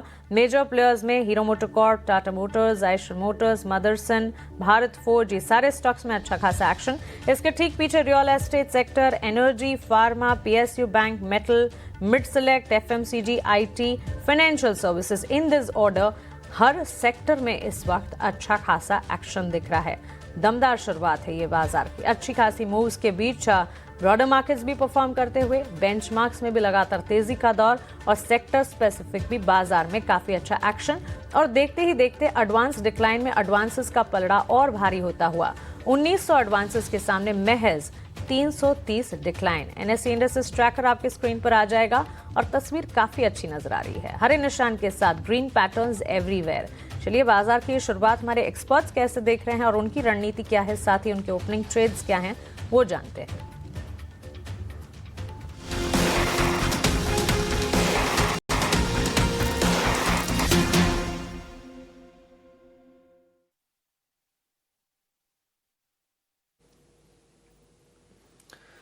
ठीक है, तो बाजार की शुरुआत ठीक ठाक हुई है, सधी हुई शुरुआत है। 0.25% की तेजी हम निफ्टी में देख रहे हैं। 25,150 के आसपास फिलहाल आपको निफ्टी दिखेगा। और निफ्टी बैंक की बात करें तो करीब करीब 100 अंकों के आसपास की तेजी निफ्टी बैंक में आज है। और निफ्टी बैंक थोड़ा सा ना वोलेटाइल रहेगा क्योंकि इस हफ्ते HDFC बैंक के और ICICI बैंक, एक्सिस बैंक के नतीजे आने वाले हैं, उस पर बाजार की नजर रहने वाली है। लेकिन हमारे एक्सपर्ट्स तैयार हैं, चंदन तापड़िया हैं, आशीष चित्रमोहता हैं और किरण जानी हैं, जो आपको बेहतरीन शेयर बताएंगे। ट्रेड के लिए चंदन जी और किरण जी की मदद लेंगे और अगर आपको थोड़ा लंबी अवधि का नजरिया रखना है तो आपकी मदद करेंगे आशीष चित्रमोहता जी। शुरुआत चंदन जी आपसे करेंगे। शुरुआत तो ठीक ठाक हुई है, देखते हैं ये टिकता है या नहीं। आईटी में भी ऐसा कोई पैनिक नहीं है क्योंकि पहले ही गिरावट दिखा चुके हैं तमाम शेयर। आपने कौन सा शेयर चुना है अभी ट्रेड के लिए? शुरुआत अच्छी हुई है और इम्पोर्टेंट पार्ट है कि बैंक निफ्टी एक राइजिंग चैनल के लोअर बैंड को सपोर्ट ले रहा है। तो आई थिंक आज का क्लोजिंग काफी इंपॉर्टेंट रहेगा निफ्टी और बैंक निफ्टी में। मैं ज्यादा बैंक निफ्टी पे फोकस कर रहा हूँ in terms of trading setup. यदि बैंक निफ्टी अब 100-150 पॉइंट और चलेगा तो ये बॉटम बन के 1000 पॉइंट की रैली आने वाले कुछ दिनों में देखने को मिल जानी चाहिए। निफ्टी की बात करूं तो निफ्टी 25,000 एक पहले हर्डल होता था जो लगभग मोस्ट पार्ट ऑफ द मई और जून को ढंग से निकाल नहीं पा रहा था। और कल के दिन जो डिक्लाइन आया था एग्जैक्टली 25,001 का लो बना, तो मेरे हिसाब से 25,000 एक बहुत बड़ा सपोर्ट का काम करेगा निफ्टी के लिए और 56,250 एक बड़ा सपोर्ट का काम करेगा बैंक निफ्टी के लिए। और रिवर्सल आने और नया मोमेंटम आना है मार्केट में तो इन्हीं लेवल से बनना चाहिए। अब ट्रेडिंग सेटअप की बात करें तो शुरुआत के दौर में मैंने पीएल पे ट्रेड रिकमेंडेशन दिया था, जहां पे मोमेंटम है उसको ड्राइव करना चाहिए। उसके अलावा मेरा 2 ट्रेड और यहाँ पे ध्यान में आ रहा है जहां पे अर्ली मोमेंटम है। पहला तो रहेगा वोक फार्मा। वोकार्ड फार्मा की बात करें तो काफी अच्छा सेटअप वीकली और मंथली चार्ट में बना है और डेली चार्ट की तरफ नजर डालें तो लगभग 24-25 दिनों का कंसोलिडेशन ब्रेकआउट हो रहा है। 3-4 दिन में जो वॉल्यूम सर्ज हुआ है उसमें डिलीवरी वॉल्यूम भी काफी एक अपटिक देखने को मिल रहा है जो इंडिकेट कर रहा है कि मोमेंटम बरकरार रहना चाहिए। तो फार्मा एक थीम हम फोकस कर रहे हैं, तो अब यहाँ पे वोक फार्मा पे खरीदारी की सलाह रहेगी। 1800 के सपोर्ट से कहीं ना कहीं 1905 तक के टारगेट वोकार्ड फार्मा दिखाना चाहिए। दूसरा ट्रेड यहाँ पे नजर डाल रहे हैं वो रहेगा पॉलीकेब। पॉलीकेब का ट्रेड सेटअप पॉजिटिव है और पिछले 5-6 दिन से एक नैरो रेंज प्राइस पैटर्न देखने को मिल रहा है। वीकली चार्ट में हाई टॉप हाई बॉटम का फॉर्मेशन है। डेरिवेटिव्स डेटा की बात करें तो रोल ओवर्स और रोल कॉस्ट दोनों एक पॉजिटिव रुझान दे रही है, तो पॉलीकेब पे खरीदारी की सलाह रहेगी। सपोर्ट रहेगा लगभग 6,720 का, ऊपर में 7,100 तक के टारगेट पॉलीकेब में मिलने चाहिए। तो पीएल, वोक फार्मा और पॉलीकेब ये सुबह के 3-4 प्रेफर्ड ट्रेड सेटअप रहेंगे। यील्ड आपको सुझाया गया था ये बाजार खुलने से पहले, उस पर कन्विक्शन बरकरार है, यानी कि पिरामल और एंटरप्राइजेज और पॉलीकैब इंडिया, पी लीटर वाला एक और शेयर, इस पर तो हम देख रहे हैं कि आशीष जी भी बुलिश हैं और टारगेट भी काफ़ी बड़े आशीष जी ने दिए थे। लेकिन ट्रेड के लिए 7,100 के लक्ष्य पर आप नज़र रख के चलिए और स्टॉप लॉस होगा 6,720 का पॉलीकैब के लिए, ये व्यू। किरण जी, आपके ओपनिंग ट्रेड्स क्या हैं, कहां पर कन्विक्शन आपका आ रहा है? सो ओवरऑल अगर मार्केट जिस प्रकार से ओपन हुआ है मेरे हिसाब से थोड़ा वेट एंड वॉच करना चाहिए। बैंक निफ्टी डेफिनेटली निफ्टी से ज्यादा पॉजिटिव लग रही है क्योंकि बैंक निफ्टी में अगर आप लोअर टाइम फ्रेम चार्ट पे देखोगे तो डबल बॉटम पैटर्न ब्रेकआउट भी, और सुबह भी हमने डिस्कस किया था कि 56,500 से लेके 56,800 उसका क्लस्टर सपोर्ट है। जब तक ये ब्रेक नहीं करेगा तो चांसेस है कि ये आउट परफॉर्म कर सकती है मार्केट में। तो बैंक निफ्टी में हमने एक्सिस बैंक सुबह डिस्कस किया था। एक और स्टॉक जो हमें अच्छा लग रहा है वो है एसबीआई। नो डाउट ओपन होने के बाद कंटिन्यूसली वो डेज लो के ऊपर ट्रेड करा, लेकिन ओवरऑल यहाँ पे आप देखोगे तो एक अच्छा cup and handle pattern breakout देखने को मिल रहा है। तो स्टेट बैंक के ऊपर लॉन्ग जाना चाहिए। 800 का एक स्टॉप लॉस आप मेंटेन कीजिए। अगर 800 का लेवल ब्रेक नहीं होता है तो 1 से 2 दिन में आप 830-840 तक के लेवल स्टेट बैंक में देख सकते हो। तो काफी अच्छा चार्ट पैटर्न है, मेरे हिसाब से स्टेट बैंक में लॉन्ग करके जाना चाहिए। 830 तक के लेवल आप एसबीआई से उम्मीद करके चल सकते हैं। 810 रुपए के भाव फिलहाल आपको दिखाई देंगे। आज बेहतरीन मूव हमने देखा है रैलिस के शेयर में, 4% ऊपर ये शेयर है। और रैलिस की अगुवाई में जो बाकी भी जो फार्मा और फर्टिलाइजर वाले स्टॉक्स हैं वहां पर आपको तेजी दिखेगी। आप देखिए आरसीएफ का शेयर ऊपर है, यूपीएल में आपको तेजी दिखेगी। बाकी और भी कई सारे शेयर ठीक ठाक मोमेंटम हम शुरुआती सत्र में देख रहे हैं, जिसमें कि नेशनल एनएफएल का शेयर भी उसमें शामिल है। इस स्पेस पर एक व्यू लेते हैं आशीष जी आपसे। कैसा लग रहा है आपको स्पेस ये? हालांकि रिटर्न्स जनरेट करके दिए हैं, लोगों ने पैसे बनाए हैं, ये अब क्या करें? क्या यहां से भी मौके खोजने चाहिए निवेशकों को? देखिए, थोड़ा ट्रेडिंग बैट जरूर साबित हो सकती है, बट थोड़ा सा निवेश के टर्म में हमें लगता है कि थोड़ा सिक्लिकल रहता है ये थीम, और खास तौर पे भी एक अच्छे मानसून की संभावना बन रही है, और जिसके चलते हमने देखा कि फर्टिलाइजर स्पेस में एक अच्छी रैली आई है। तो मे बी शॉर्टर टर्म शायद और एक अपसाइड हमें देखने को नजर आए, बट क्योंकि लॉन्ग टर्म में हमने देखा कि ये सेक्टर्स एक वापस कंसोलिडेशन फेज में चले जाते हैं लंबे समय तक, तो इसलिए थोड़ा सा मैं इसको इन्वेस्टमेंट के लिहाज से भी इसको अवॉइड करूंगा। हमें लगता है जहां पर पे हमारा एक पॉजिटिव बायस बना है, एक तो जैसे हमने पॉलीकैप की बात की थी, लॉरस लैब्स की बात की थी, हमें लगता है ईएमएस इलेक्ट्रॉनिक मैन्युफैक्चरिंग सर्विस का जो स्पेस है वो भी काफी इंटरेस्टिंग लगता है। और यहाँ पे हमें 2-3 स्टॉक काफी अच्छे लग रहे हैं। सबसे पहले मैं एम्बर इंटरप्राइजेस की बात करूंगा, जहां पे हमें लगता है कि सबसे पहली बात की जिस तरह से कंपनी अब एसी मैन्युफैक्चरिंग से धीरे धीरे कंपोनेंट मैन्युफैक्चरिंग इकोसिस्टम पे आ रही है और पीसीबीज बना रही है, तो ये हमें लगता है कि एक बहुत बढ़िया पूरा जो एक इकोसिस्टम है, जहां पर पे आप कंज्यूमर ड्यूरेबल्स स्पेस में या प्रिंटेड सर्किट बोर्ड्स के अंदर में काम कर रहे हैं, वहां पर पे मुझे लगता है साइज ऑफ अपॉर्चुनिटी बड़ी है। पूरा सेक्टर ही 35 से 40% केगर ग्रोथ आने वाले 5 साल दिखा सकता है, तो जिसके चलते एम्बर इंटरप्राइजेस, सिरमा और डिक्सन, ये 3 नाम हमें काफी पसंद आते हैं पूरे इलेक्ट्रॉनिक मैन्युफैक्चरिंग सर्विसेज स्पेस में, looking into 6 to 12 month perspective. जी, ईएमएस कैटेगरी वाले स्टॉक्स जो हैं काफ़ी अच्छा रिस्पांस दिखाते हैं। डिक्सन टेक्नोलॉजीज भी अगर आप देखेंगे हरे निशान के साथ ट्रेंड ज़रूर करता हुआ पिछले 1 महीने में भी काफ़ी मजबूत ट्रेंड है, और इस कैटेगरी से जुड़े सारे स्टॉक्स पर नज़र ज़रूर होनी चाहिए। आशीष चतुर्मोता की पसंद इस सेगमेंट पर फोकस, ईएमएस कैटेगरी काफ़ी अच्छा रिस्पांस दिखाते हुए। चंदन जी गुड मॉर्निंग। इंडियन होटल्स के चार्ट्स पर एक नज़र होनी चाहिए। शार्प अपसर्ज बाजार खुलने के ठीक बाद यहाँ पर दिखा, गेंस थोड़े फ्रिजल आउट भी हो रहे हैं, लेकिन all in all analyst rating की भी अगर बात करें, मेजर एनालिस्ट की आउट परफॉर्म की रेटिंग इस स्टॉक में 730 to 894 तक के लेवल्स इस स्टॉक ने दिखाए ज़रूर हैं। इस वक्त 730 के लेवल्स पर खड़ा है। यहाँ से पर्टिकुलरली टेक्निकली आगे कैसे लेवल्स नजर आते हैं इंडियन होटल्स के लिए? जी मानसी जी गुड मॉर्निंग। देखे बाजार में सेलेक्टिव होटल कंपनी में काफी अच्छा मोमेंटम बना था। मैं स्पेशली लेमन ट्री और बाकी दूसरे कंपनीज की बात कर रहा हूँ, चाहे आईटीसी होटल का जो मूवमेंट था, बट पिछले कुछ दिनों से वापस थोड़ा सा रेंज बाउंड बायस देखने को मिला है। बट इंडियन होटल थोड़ा सा अंडर परफॉर्म किया है। ओवरऑल देखे तो ये सेक्टर परफॉर्म करना चाहिए, बट इंडियन होटल थोड़ा सा ज्यादा टाइम ले रहा है, नीचे के लेवल पे कंसोलिडेट हो रहा है। ट्रेडिंग के लिहाज से तो बड़ा सेटअप नहीं बन रहा है, but I think long term यदि इन्वेस्टमेंट की तरफ फोकस करे या फिर पोजिशनल ट्रेड की तरफ बात करें तो 700 एक मेजर सपोर्ट का काम करना चाहिए। तो हल्का सा अंडर परफॉर्मेंस के बाद में कहीं ना कहीं यहाँ पे जो कंसोलिडेशन का टाइम है वो कंप्लीट होने के वर्ष पे है। तो मेरा मानना है कि पोजिशनल बेट यहाँ पे ले सकते हो। 700 के सपोर्ट से कहने की 790 800 तक के स्विंग ये काउंटर लगाना चाहिए। 98 तक के स्विंग्स नज़र आ सकते हैं, लेकिन वेट एंड वॉच की लिस्ट में इसे रखना चाहिए। एग्जिस्टिंग पोजीशन है तो इंटैक्ट ज़रूर रखेगा। चंदन जी आपसे ही आईटी सेक्टर पर भी एक टेक ज़रूर जानना चाहेंगे। मिड कैप आईटी पर आपका नज़रिया रहता भी है, और यस टीसीएस के नतीजे आने के बाद सेक्टर का ही सेंटिमेंट खराब हुआ था, और इस वक्त अगर आप देखेंगे पोस्ट रिजल्ट्स एचसीएल टेक्नोलॉजीज में भी गिरावट और गहराई है। अब टेक महिंद्रा के भी नतीजे आने वाले जिस पर फोकस है, लेकिन मिड कैप आईटी प्लेज में वापस से अपमूव्स इस वक्त नजर आ रहे हैं। पर्सिस्टेंट, कोफोर्ज, एम्फासिस, टेक महिंद्रा, टीसीएस जैसे काउंटर्स हैं जो कि भले ही बड़ा मोमेंटम नहीं, लेकिन एटलीस्ट जो लाल निशान था वहां से हरे निशान की तरफ बढ़ते हुए जरूर दिख रहे हैं। मिड कैप आईटी पर आपका नजरिया, वहीं एचसीएल टेक्नोलॉजीज जो है इसमें गिरावट और गहरा रही है। तो निफ्टी आईटी वो कंटिन्यूसली 5-6 दिन से करेक्टिव मूव है, लोअर टॉप लोअर बॉटम के फॉर्मेशन बन रहे हैं। इनफैक्ट वीकली चार्ट सेटअप की बात करें तो जो रिकवरी हुई थी वो 50% रिट्रेसमेंट को पार नहीं कर पाए और की हर्डल से वापस सेल ऑफ देखने को मिला। तो अगेन बाजार जहां ऊपर के लेवल से प्रॉफिट बुकिंग दिखाया है और ग्लोबल कंसर्न्स के चलते काफी सिलेक्टिव सेक्टर चल रहे हैं, आई थिंक वहीं पे फोकस करना चाहिए। बट अगेन सिलेक्टिव होके आईटी की बात करते हैं तो एचसीएल टेक तो एज ऑफ नाउ थोड़ा सा नेगेटिव स्ट्रक्चर बता रहा है, लोअर टॉप लोअर बॉटम बन रहा है। आई थिंक जब तक ये 1595 1600 के नीचे रहता है, नीचे में 1540 तक के डाउन साइड भी यहाँ पे बन सकते हैं। दूसरे काउंटर्स की बात करें, चाहे इन्फोसिस हो या फिर टीसीएस है, सब में अपसाइड केप्ड है।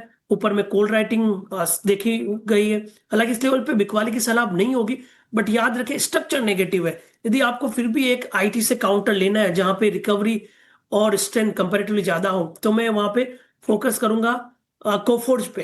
कोफोर्ज और एम्फोसिस दो नाम रहेंगे जो आईटी बास्केट में थोड़े से रिलेटिव स्ट्रेंथ दिखाते हुए नजर आएंगे। कोफोर्ज की हम बात करें तो 4-5 दिन के लोअर टॉप लोअर बॉटम और करेक्टिव मूव के बाद में रिकवरी हुई है, मेजर ट्रेंड पॉजिटिव है। 2-3 वीक का कंसोलिडेशन के बाद में जो अपटिक बना है वो इंडिकेट कर रहा है कि नेक्स्ट लेग ऑफ रैली बननी चाहिए। तो यहाँ पे 1885 के सपोर्ट से खरीदारी की सलाह बन सकती है। कोफोर्ज ऊपर में 2000 तक के टारगेट दिखा सकते हैं। वहीं एम्फेसिस की बात करें, एम्फेसिस में भी मेजर ट्रेंड पॉजिटिव है, करेक्टिव मूव कंप्लीट हुआ है, लगभग 2790 के आसपास का सपोर्ट रहेगा 2940 के टारगेट के लिए। तो काफी सिलेक्टिव रहने की जरूरत है आईटी में। मेरा मानना है कोफोर्ज और एम्फेसिस पे पॉजिटिव सेटअप बना सकते हैं। कोफोर्ज में positive setup, target, stop losses और स्ट्रैटेजी आपके स्क्रीन पर इस वक्त आप देख रहे हैं। और इस वक्त मिड कैप में जो एक्शन नजर आ रहा है, उस एक्शन में सबसे आगे mid cap IT players, mid cap auto क्षेत्र से जुड़ी कंपनियां और कुछ हद तक फर्टिलाइजर स्टॉक्स भी है जो कि इस वक्त ट्रेंड कर रही है, जिसके चलते हम देख रहे हैं वहां पर काफ़ी अच्छा एक्शन नजर आ रहा है। किरण जी, अडानी ग्रीन पर आपसे एक टेक जानना चाहेंगे। स्टॉक में एक अच्छा अपसर्ज देखने को मिला है, लगातार 2-3 सेशन से साइडवेज मोमेंटम भी था स्टॉक में, एक रेंज में कामकाज भी हो रहा था, लेकिन अब वापस से तेजी का दौर जो है वो वापस लौटता हुआ 1038 के लेवल्स पर आज इस वक्त हम देख रहे हैं मार्केट में ये स्टॉक ट्रेंड करता हुआ। ऑन अ कैगर बेसिस भी ट्रिगर्स कई सारे हैं, फंडामेंटल लेवल्स पर पिछले 5 सालों में अच्छा प्रॉफिट ग्रोथ देने का रिकॉर्ड है कंपनी का। और इसके साथ साथ अगर आप देखेंगे नेगेटिव से ज़्यादा पॉजिटिव नज़र ज़रूर आते हैं, लेकिन किन्हीं की एग्जिस्टिंग पोजीशन है अडानी ग्रीन में, तो राय क्या होगी? अडानी ग्रीन का अगर हम चार्ट देखेंगे तो डेली चार्ट के ऊपर एक flat horizontal trend line breakout है, साथ ही साथ आप देखोगे तो एक असेंडिंग ट्रायंगल पैटर्न भी बना हुआ है। तो कहीं ना कहीं जिनके पास है उनको होल्ड रखना चाहिए। अगर कोई रिस्की बैट लेना चाहता है तो डेफिनेटली करंट मार्केट प्राइस से बाय करना चाहिए। एक जो स्टॉप लॉस यहाँ बन रहा है वो 990 का बन रहा है। अगर 990 का लेवल ब्रेक नहीं होता है तो there are very good chances के अडानी ग्रीन में हम ऊपर में 1200 तक के लेवल देख सकते हैं, जो उसकी 200 डेज मूविंग एवरेज है। So overall chart pattern strong है, मोमेंटम इंडिकेटर बुलिश जोन के अंदर आ रहा है, और कल का जो वॉल्यूम है वो 20 दिन के वॉल्यूम से ज्यादा, एवरेज वॉल्यूम से ज्यादा हुआ है। तो कहीं ना कहीं ये आपको एक बार के लिए प्ले आउट हो सकता है 990 के स्टॉप लॉस के साथ। ठीक है, 990 का स्टॉप लॉस होगा अडानी ग्रीन के लिए। लेकिन एक बार पिरामल एंटरप्राइजेस देखिए, चंदन जी ने ये शेयर आपको बाजार खुलने से पहले ही सुझाया था और आज शेयर में लगी है तेजी की जबरदस्त हैट्रिक। भाव जो हैं इसके 1150 रुपए के आसपास हुआ करते थे, वो आ गए हैं 1350 रुपए के करीब। चंदन जी, आपके टारगेट आ गए या फिर अभी थोड़ा सा दूर है? देखिए, काफी स्ट्रॉन्ग कन्विक्शन इस काउंटर में, और इसकी वजह से मैं कन्विक्शन के साथ आपको सजेस्ट कर रहा था कि कल की 5-6% की रैली होगी, फिर भी अभी मेरे को लग रहा है 5-6% का मूवमेंट आएगा। तो लगातार 3 दिनों से इसके मूव को हम कैप्चर कर रहे हैं और काफी हम इसको सजेस्ट भी कर सके हम हमारे क्लाइंट्स और चैनल्स पे। तो बिल्कुल यहाँ पे यदि आपको प्रॉफिट हो रहा है तो प्रॉफिट बुकिंग कर सकते हो या ट्रेलिंग लगा सकते हो, क्योंकि पिछले 3 दिनों में 1150 से लेके 1350, यानी कि आप समझ सकते हो लगभग इस वीक में भी 12% का रनअप बना है। तो इतने रनअप के बाद में प्रॉफिट बुकिंग कर सकते हो, बट मेरा अभी भी टारगेट हायर लेवल पे है। बेटर यही रहेगा कि आप इसको ट्रेलिंग करें। ट्रेलिंग का जो सपोर्ट है वो लगभग 1310 के आसपास आता है, ऊपर में लगभग 1370-75 तक के इमीडिएट इंट्राडे टारगेट भी अभी भी हिट हो सकते हैं। बट जिनको अच्छा मुनाफा हो सकता है वो ट्रेलिंग करे या थोड़ा बहुत बुक करके अपनी पोजीशन को अपने रिस्क एपेटाइट के हिसाब से हैंडल कर सकते हैं। ठीक है, बढ़िया है, कन्विक्शन अभी भी है। 5-6% यहां से मूव आप और देख सकते हैं, 1375 रुपए के टारगेट, और स्टॉप लॉस ट्रेल कर लीजिए। यानी कि अब जैसे जैसे शेयर चले ना, स्टॉप लॉस को ऊपर करते ही जाइए। मोमेंटम वाली जो स्टॉक्स होती हैं इसमें ये रणनीति कारगर होती है पैसे बनाने के लिए। और बहुत ही स्ट्रॉन्ग कन्विक्शन पिरामल एंटरप्राइजेस पर।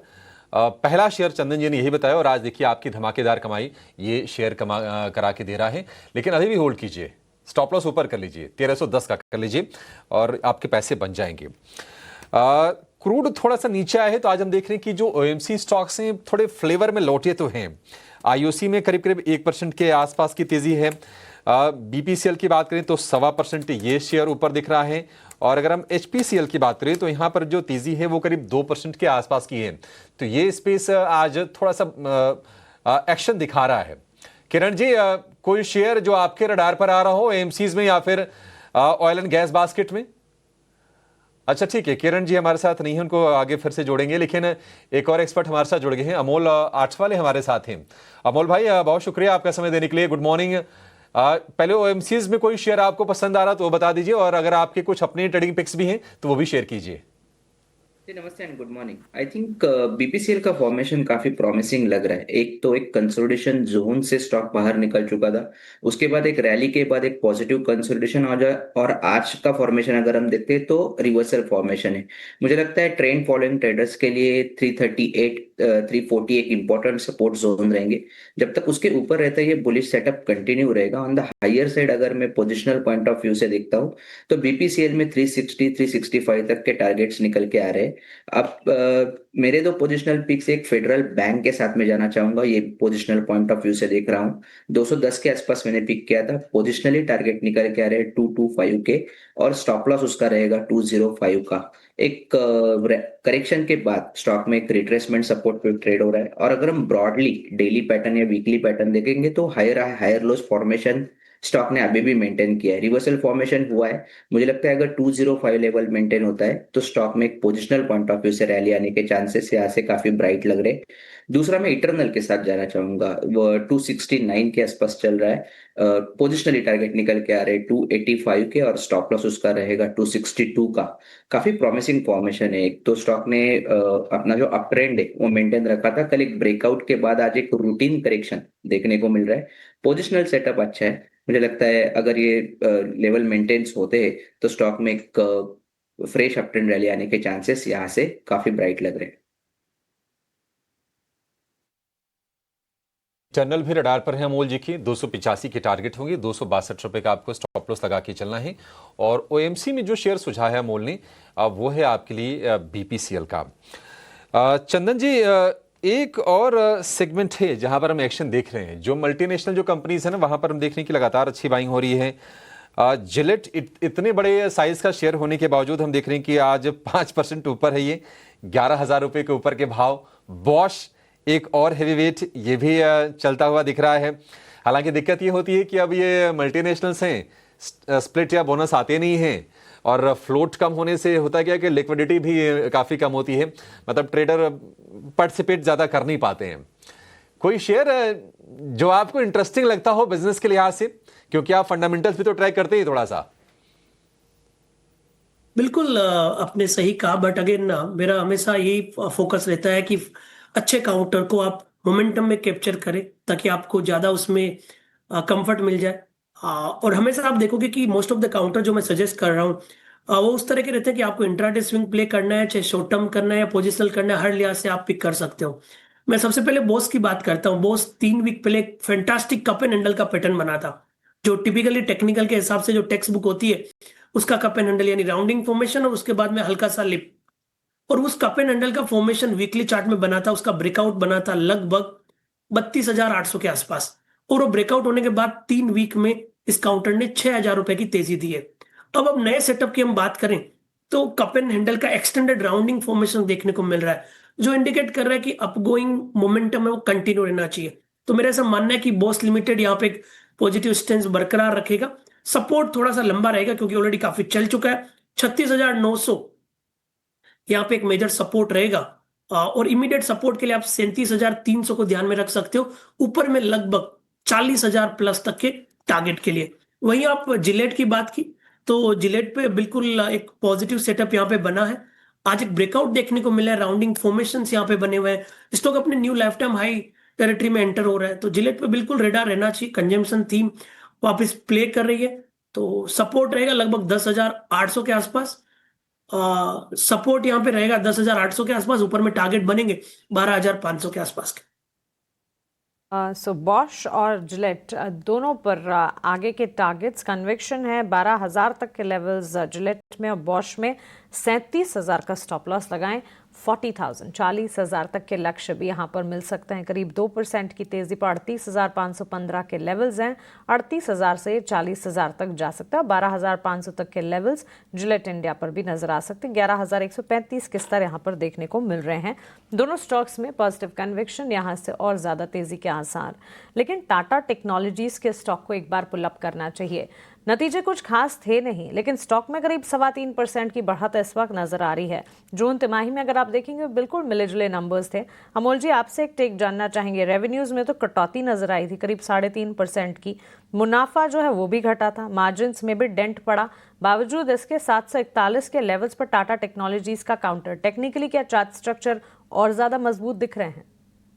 जी बिल्कुल, एक शॉर्ट टर्म में एक करेक्शन के बाद स्टॉक में एक कंसोलिडेशन देखने को मिला था, और वो एक जो रेंज डेवलप हुआ था जो 720 और 700 के बीच में था, वो रेंज को कहीं ना कहीं ब्रेकआउट आया है। तो मुझे लगता है ये मोमेंटम ही है, बट ये मोमेंटम कंटिन्यू रहने के चांसेस फिलहाल तो चार्ट्स पे दिख के आ रहे। 720 ट्रेंड फॉलोइंग या ब्रेकआउट ट्रेडर्स के लिए एक सपोर्ट जोन रहेगा। अगर उसके ऊपर रहता तो ये पॉजिटिव मोमेंटम कंटिन्यू रहेगा। ऑन द हायर साइड अगर मैं देखता हूँ तो पहला जो रेजिस्टेंस निकल के आ रहा है स्टॉक में वो 760 और 770 के आसपास आ रहा है। वहीं पे प्रीवियस स्टॉक था, वहीं से थोड़ा सा प्रॉफिट बुकिंग जो प्रीवियस रैली का आया था वो उसी जोन के आसपास आ रहा है। बट अगर कोई मोमेंटम को चेस कर रहा है तो मुझे लगता है 720 एक सैक्रोसैंट सपोर्ट रहेगा। उसके ऊपर है तो पॉजिटिव मोमेंटम कंटिन्यू रहने के चांसेस चार्ट्स पे दिख के आ रहे हैं।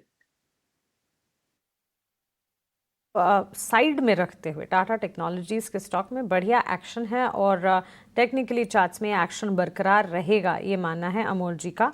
इस स्टॉक पर नज़र ज़रूर रखेंगे। 3.25% के गेंस हैं। नतीजे कोई खास नहीं थे, बावजूद इसके गेंस नज़र आ रहे। 760 पहला लक्ष्य, 770 दूसरा लक्ष्य, 738 के लेवल से 770 तक जाने का दमखम रखता है ये स्टॉक। करीब 3% की तेज़ी। चंदन जी, रियल एस्टेट पॉकेट पर एक नज़र डालते हैं। रियल एस्टेट मेजर्स के जो क्वार्टरली अपडेट्स आ रहे थे वो ठीक आ रहे थे, और उसके बाद अपमूव जारी रहा। इस वक्त निफ्टी रियल्टी इंडेक्स में हम देख रहे हैं मजबूती के साइंस तो हैं, लेकिन इन पर्टिकुलर 2 स्टॉक्स हैं, ब्रिगेड एंटरप्राइजेस और ओबरॉय रियल्टी, जो कि खबरों के दम पर एक्शन में है। 2.5% की तेजी इस वक्त ओबरॉय रियल्टी में नजर आ रही है। कंपनी के कंसोर्शियम को होटल होराइजन की CIRP डील जो है वो हाथ लगी है, और कंसोर्शियम करीब 919 करोड़ की डील जीत चुका है, जिसके चलते ये स्टॉक फोकस रेडार पर है। ब्रिगेड एंटरप्राइजेस को छोड़ देना चाहिए। 1500 करोड़ जुटाने को मंजूरी जरूर मिली है कंपनी के बोर्ड को, लेकिन स्टॉक में कोई पॉजिटिव मूव नहीं है। ओबरॉय रियल्टी की तेजी है, इस तेजी से यहाँ टेक्निकली और लेवल्स कितने रिवाइज अप हो सकते हैं? तो देखिए, रियल एस्टेट काउंटर थोड़े से डल थे पिछले कुछ दिनों में, बट ब्रिगेड पे तो बिल्कुल सेटअप नहीं है। ऑलरेडी आपने इसके बारे में चर्चा कर चुके हैं। बट ओबरॉय रियल्टी में करेक्टिव मूव देखने को मिला पिछले 13-14 दिनों में। 2000 से काउंटर नीचे में 1800 तक गया, और अब कहीं ना कहीं वापस एक बॉटम बनाने का प्रयास कर रहा है। कुछ दिन पहले, कुछ सप्ताह पहले जो ब्रेकआउट हुए थे उनको वापस रिटेस्ट करके टर्न हो रहा है। इसके चलते यहाँ पर रिकवरी के मोड बन सकते हैं। मेरे हिसाब से 1800 का सपोर्ट होगा 1930 तक के स्विंग को प्ले करने के लिए।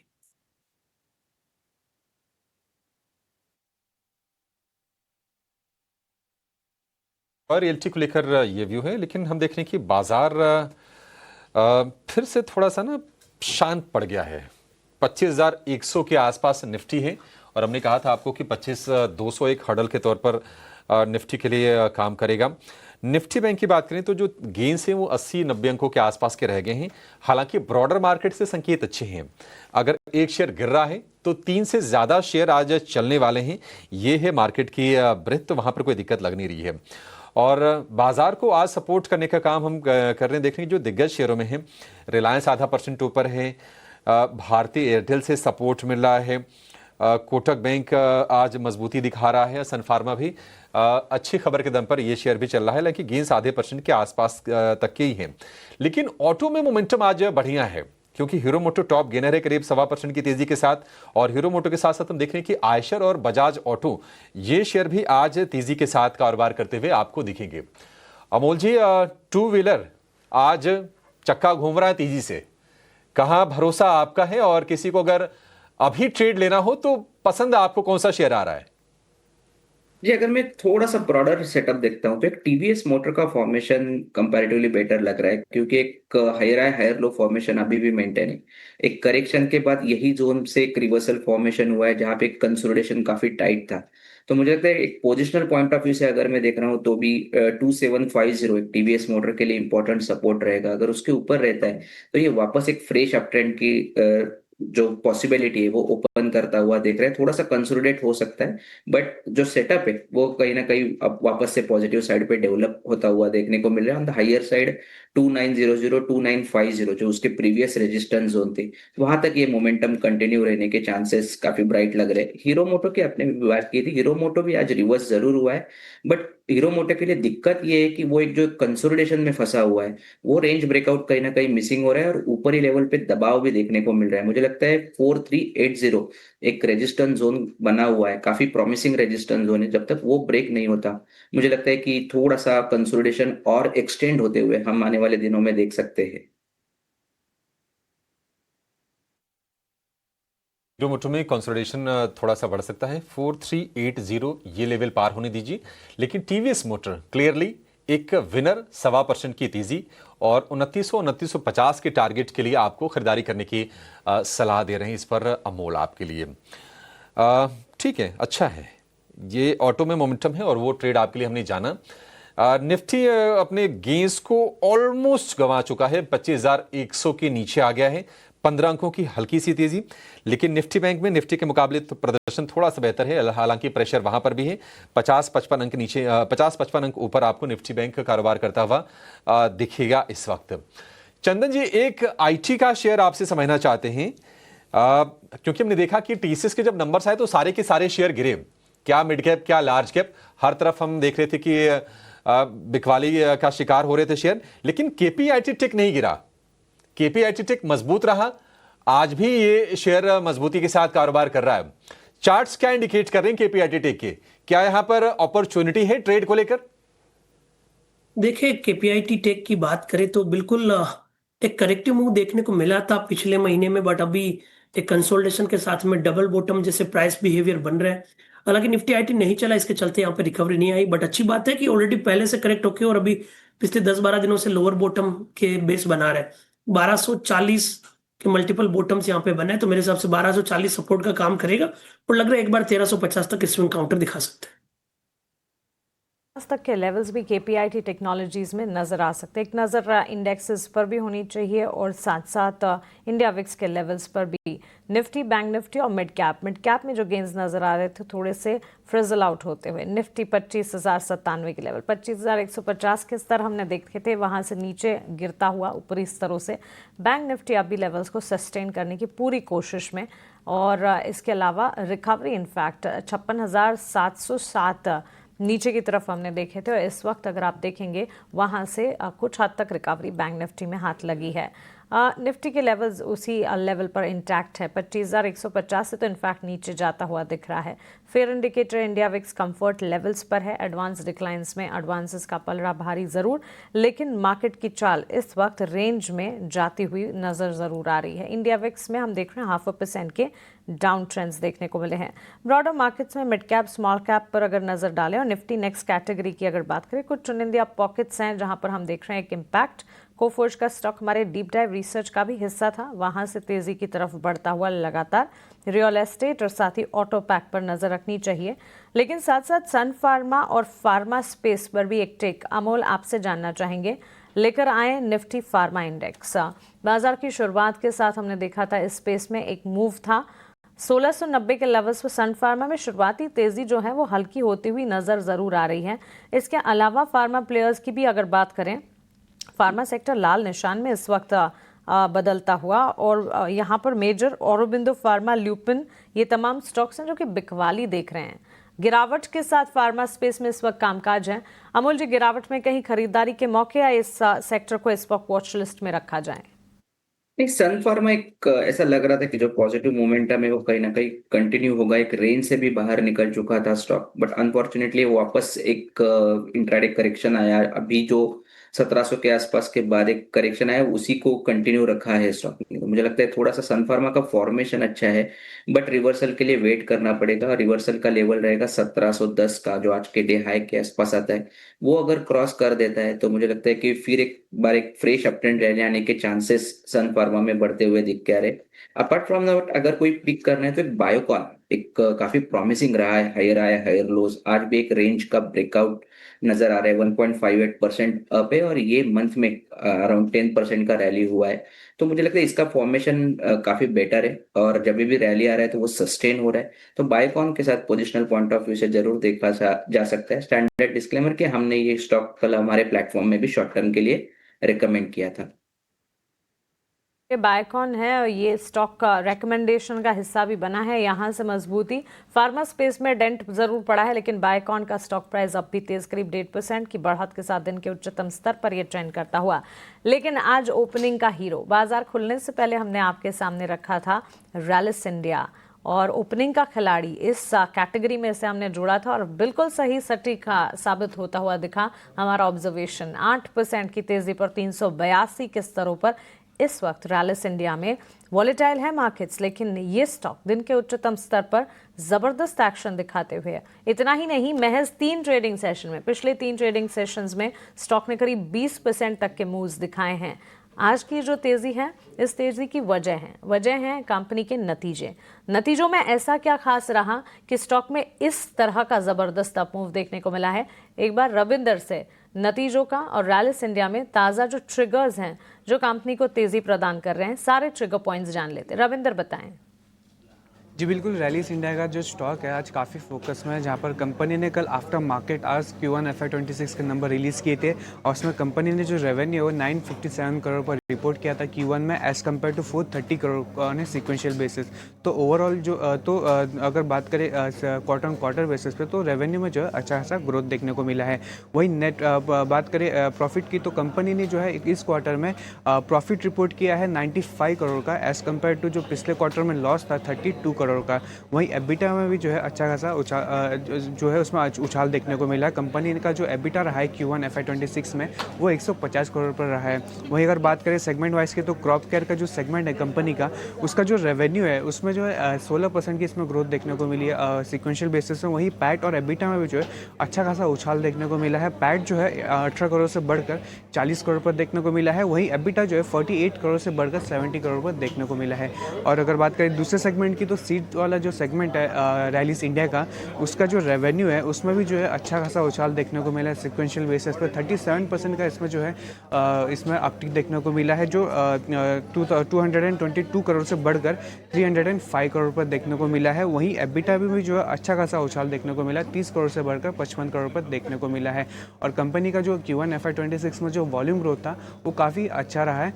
और रैलिस इंडिया जो एक एग्रोकेमिकल बिजनेस एग्रोकेमिकल वाली कंपनी है, जिसके चलते जो Q1 में जो अच्छा मानसून था, जिसके चलते डिमांड में जो है ग्रोथ देखने को मिली। तो ओवरऑल काफ़ी अच्छे नंबर के चलते रैलिस इंडिया में जो है अच्छी खासी तेज़ी देखने को मिल रही है। बिल्कुल, लिहाज से नतीजे पॉजिटिव और इसी के चलते रैलिस इंडिया में ये ज़बरदस्त अपमूव और ओपनिंग का खिलाड़ी हमारे इस कैटेगरी में शामिल होता हुआ ये स्टॉक। लेकिन चलिए, रैलिस इंडिया पर तो हमने हमारे एक्सपर्ट से उनकी राय लगातार जानी और इस पर रिसर्च कर भी आपको बताया कि आखिरकार इतनी तेज़ी रैलिस इंडिया के स्टॉक प्राइस में क्यों बन रही है। और देखते ही देखते जैसे ही हमने रिसर्च ये हमारी आपके सामने पेश की, स्टॉक में और ज़्यादा तेज़ी 8-8.25% के मूव्स इस वक्त नज़र आ रहे हैं। अमोल जी, एक टेक आपसे फर्टिलाइजर स्टॉक्स पर, और फर्टिलाइजर ही नहीं, इनफैक्ट एग्री रिलेटेड थीम पर बातचीत होनी चाहिए, क्योंकि ऑनसेट ऑफ मॉनसून और ताज़ा स्काईमेट IMD वेदर डिपार्टमेंट के अनुमान की अगर बात करें, आने वाले 2 दिनों में और बेहतर बारिश के आसार देश के कई राज्यों में तो नज़र आ ही रहे हैं। अब agri related counters, fertilizer space, consumption का खेमा, इवन ट्रैक्टर सेल्स जो हैं इन दिनों लगातार बढ़ जाती है। इस सीजनलिटी फैक्टर को कैसे प्ले आउट किया जाए अमोल जी? ये ओवरऑल अगर हम देखेंगे तो काफी मिक्स रहा है। अगर हम चंबल के बारे में देखेंगे तो चंबल फर्टिलाइजर्स में एक बड़ा करेक्शन आया। वही अगर हम दूसरे रैलीज के इधर देखते हैं तो यहाँ पे एक अलग ही फॉर्मेशन देखने को मिला है। तो थोड़े से स्टॉक स्पेसिफिक एक्शन ज्यादा हो रहे हैं, तो मैं रैलीज के साथ अगर अब इमीडिएट में देखता हूँ तो काफी प्रॉमिसिंग रैली हुआ है। एक बड़े करेक्शन के बाद ये स्टॉक में काफी प्रॉमिसिंग रिवर्सल भी हुआ और उसके बाद एक जो रैली आया उसको मेंटेन भी रखा, हायर फॉर्मेशन मेंटेन रखे। तो 200 रुपीज से अराउंड 382 स्टॉक बहुत ही कम टाइम स्पैन में रैली कर चुका है। मुझे लगता है कि ये थोड़ा सा टेम्पररी ओवरबॉट है अगर हम रैलीज की बात करते हैं तो, बट पोजिशनली सेटअप अभी भी पॉजिटिव साइड पे है। थोड़ा सा buying on dips and sell and rallies अगर मैं रैलीज की तरफ देखता हूँ तो ये आइडियल स्ट्रैटेजी रहेगी। मुझे लगता है इमीडिएट सपोर्ट देके, रिट्रेसमेंट सपोर्ट देके चार्ट्स पे तो 360 350 ये दो इंपॉर्टेंट सपोर्ट जोन निकल के आ रहे हैं, वेयर एज कहीं ना कहीं 390 और 400 के आसपास ये स्टॉक वापस एक रेजिस्टेंस जोन क्रिएट करेगा, ऐसे चार्ट्स पे दिख के आ रहे हैं। मुझे लगता है थोड़ा सा कंसोलिडेशन हो सकता है रैलीज में, but buying on dips and sell and rallies एक शॉर्ट टर्म के लिए अगर कोई देख रहा है तो एक प्रॉमिसिंग स्ट्रेटेजी हो सकती है। वेयर अगर मैं कॉन्ट्रा बेट के लिए देखना चाहता हूँ तो चंबल फर्टिलाइजर में डिसेंट करेक्शन के बाद एक वीकली पे एक डबल बॉटम फॉर्मेशन हुआ है, वहां पे अगर रिवर्सल आता है या अपन सपोर्ट्स की बात करेंगे तो 530 के आसपास काफी प्रॉमिसिंग सपोर्ट जोन बनाया हुआ है। तो कॉन्ट्रा मोमेंटम जिसको देखना है वहां पे अगर ये रिवर्सल आते हैं तो चंबल फर्टिलाइजर्स में भी एक प्रॉमिसिंग रैली आने के चांसेस चार्ट्स पे दिख के आ रहे। रिट्रेसमेंट तक अगर हम देखेंगे तो 600 620 तक ये टेक्निकल बाउंस बैक आने के चांसेस चार्ट्स पे दिख के आ रहे हैं। ठीक है, 620 तक के लेवल्स भी चंबल फर्टिलाइजर में नजर आ सकते हैं और रैलिस इंडिया में तो तेजी है ही, यहाँ से तेजी जो है 400 तक के लेवल्स और ज्यादा दिखा सकती है। और बात भी सही है, अप्रैल के महीने में ये स्टॉक 200 रुपये में मिल रहा था और अप्रैल से लेकर जुलाई महज 2-3 महीनों में स्टॉक में इतना बड़ा एक्शन, करीब 35% के गेन्स, 380 के लेवल्स पर स्टॉक में इस वक्त ट्रेंड है और पॉजिटिव्स हैं सारे और ये पॉजिटिव्स पर लगातार फोकस रहेगा। अमोल जी, चंदन जी, आपका बहुत शुक्रिया हमारे साथ जुड़ने के लिए, सवालों के जवाब देने के लिए, बाजार पर अपनी राय इंडेक्स वाइज साथ ही स्टॉक स्पेसिफिक नजरिया हमें बताने के लिए। भारी उतार चढ़ाव के बीच बाजार कर रहा है ट्रेड, लेकिन 10 के बाजार की शुरुआत कमोडिटी मार्केट का पूरा लेखा जोखा और साथ ही मार्केट के महारथी एक छोटे से ब्रेक के बाद आपके लिए लेकर हाजिर होंगे।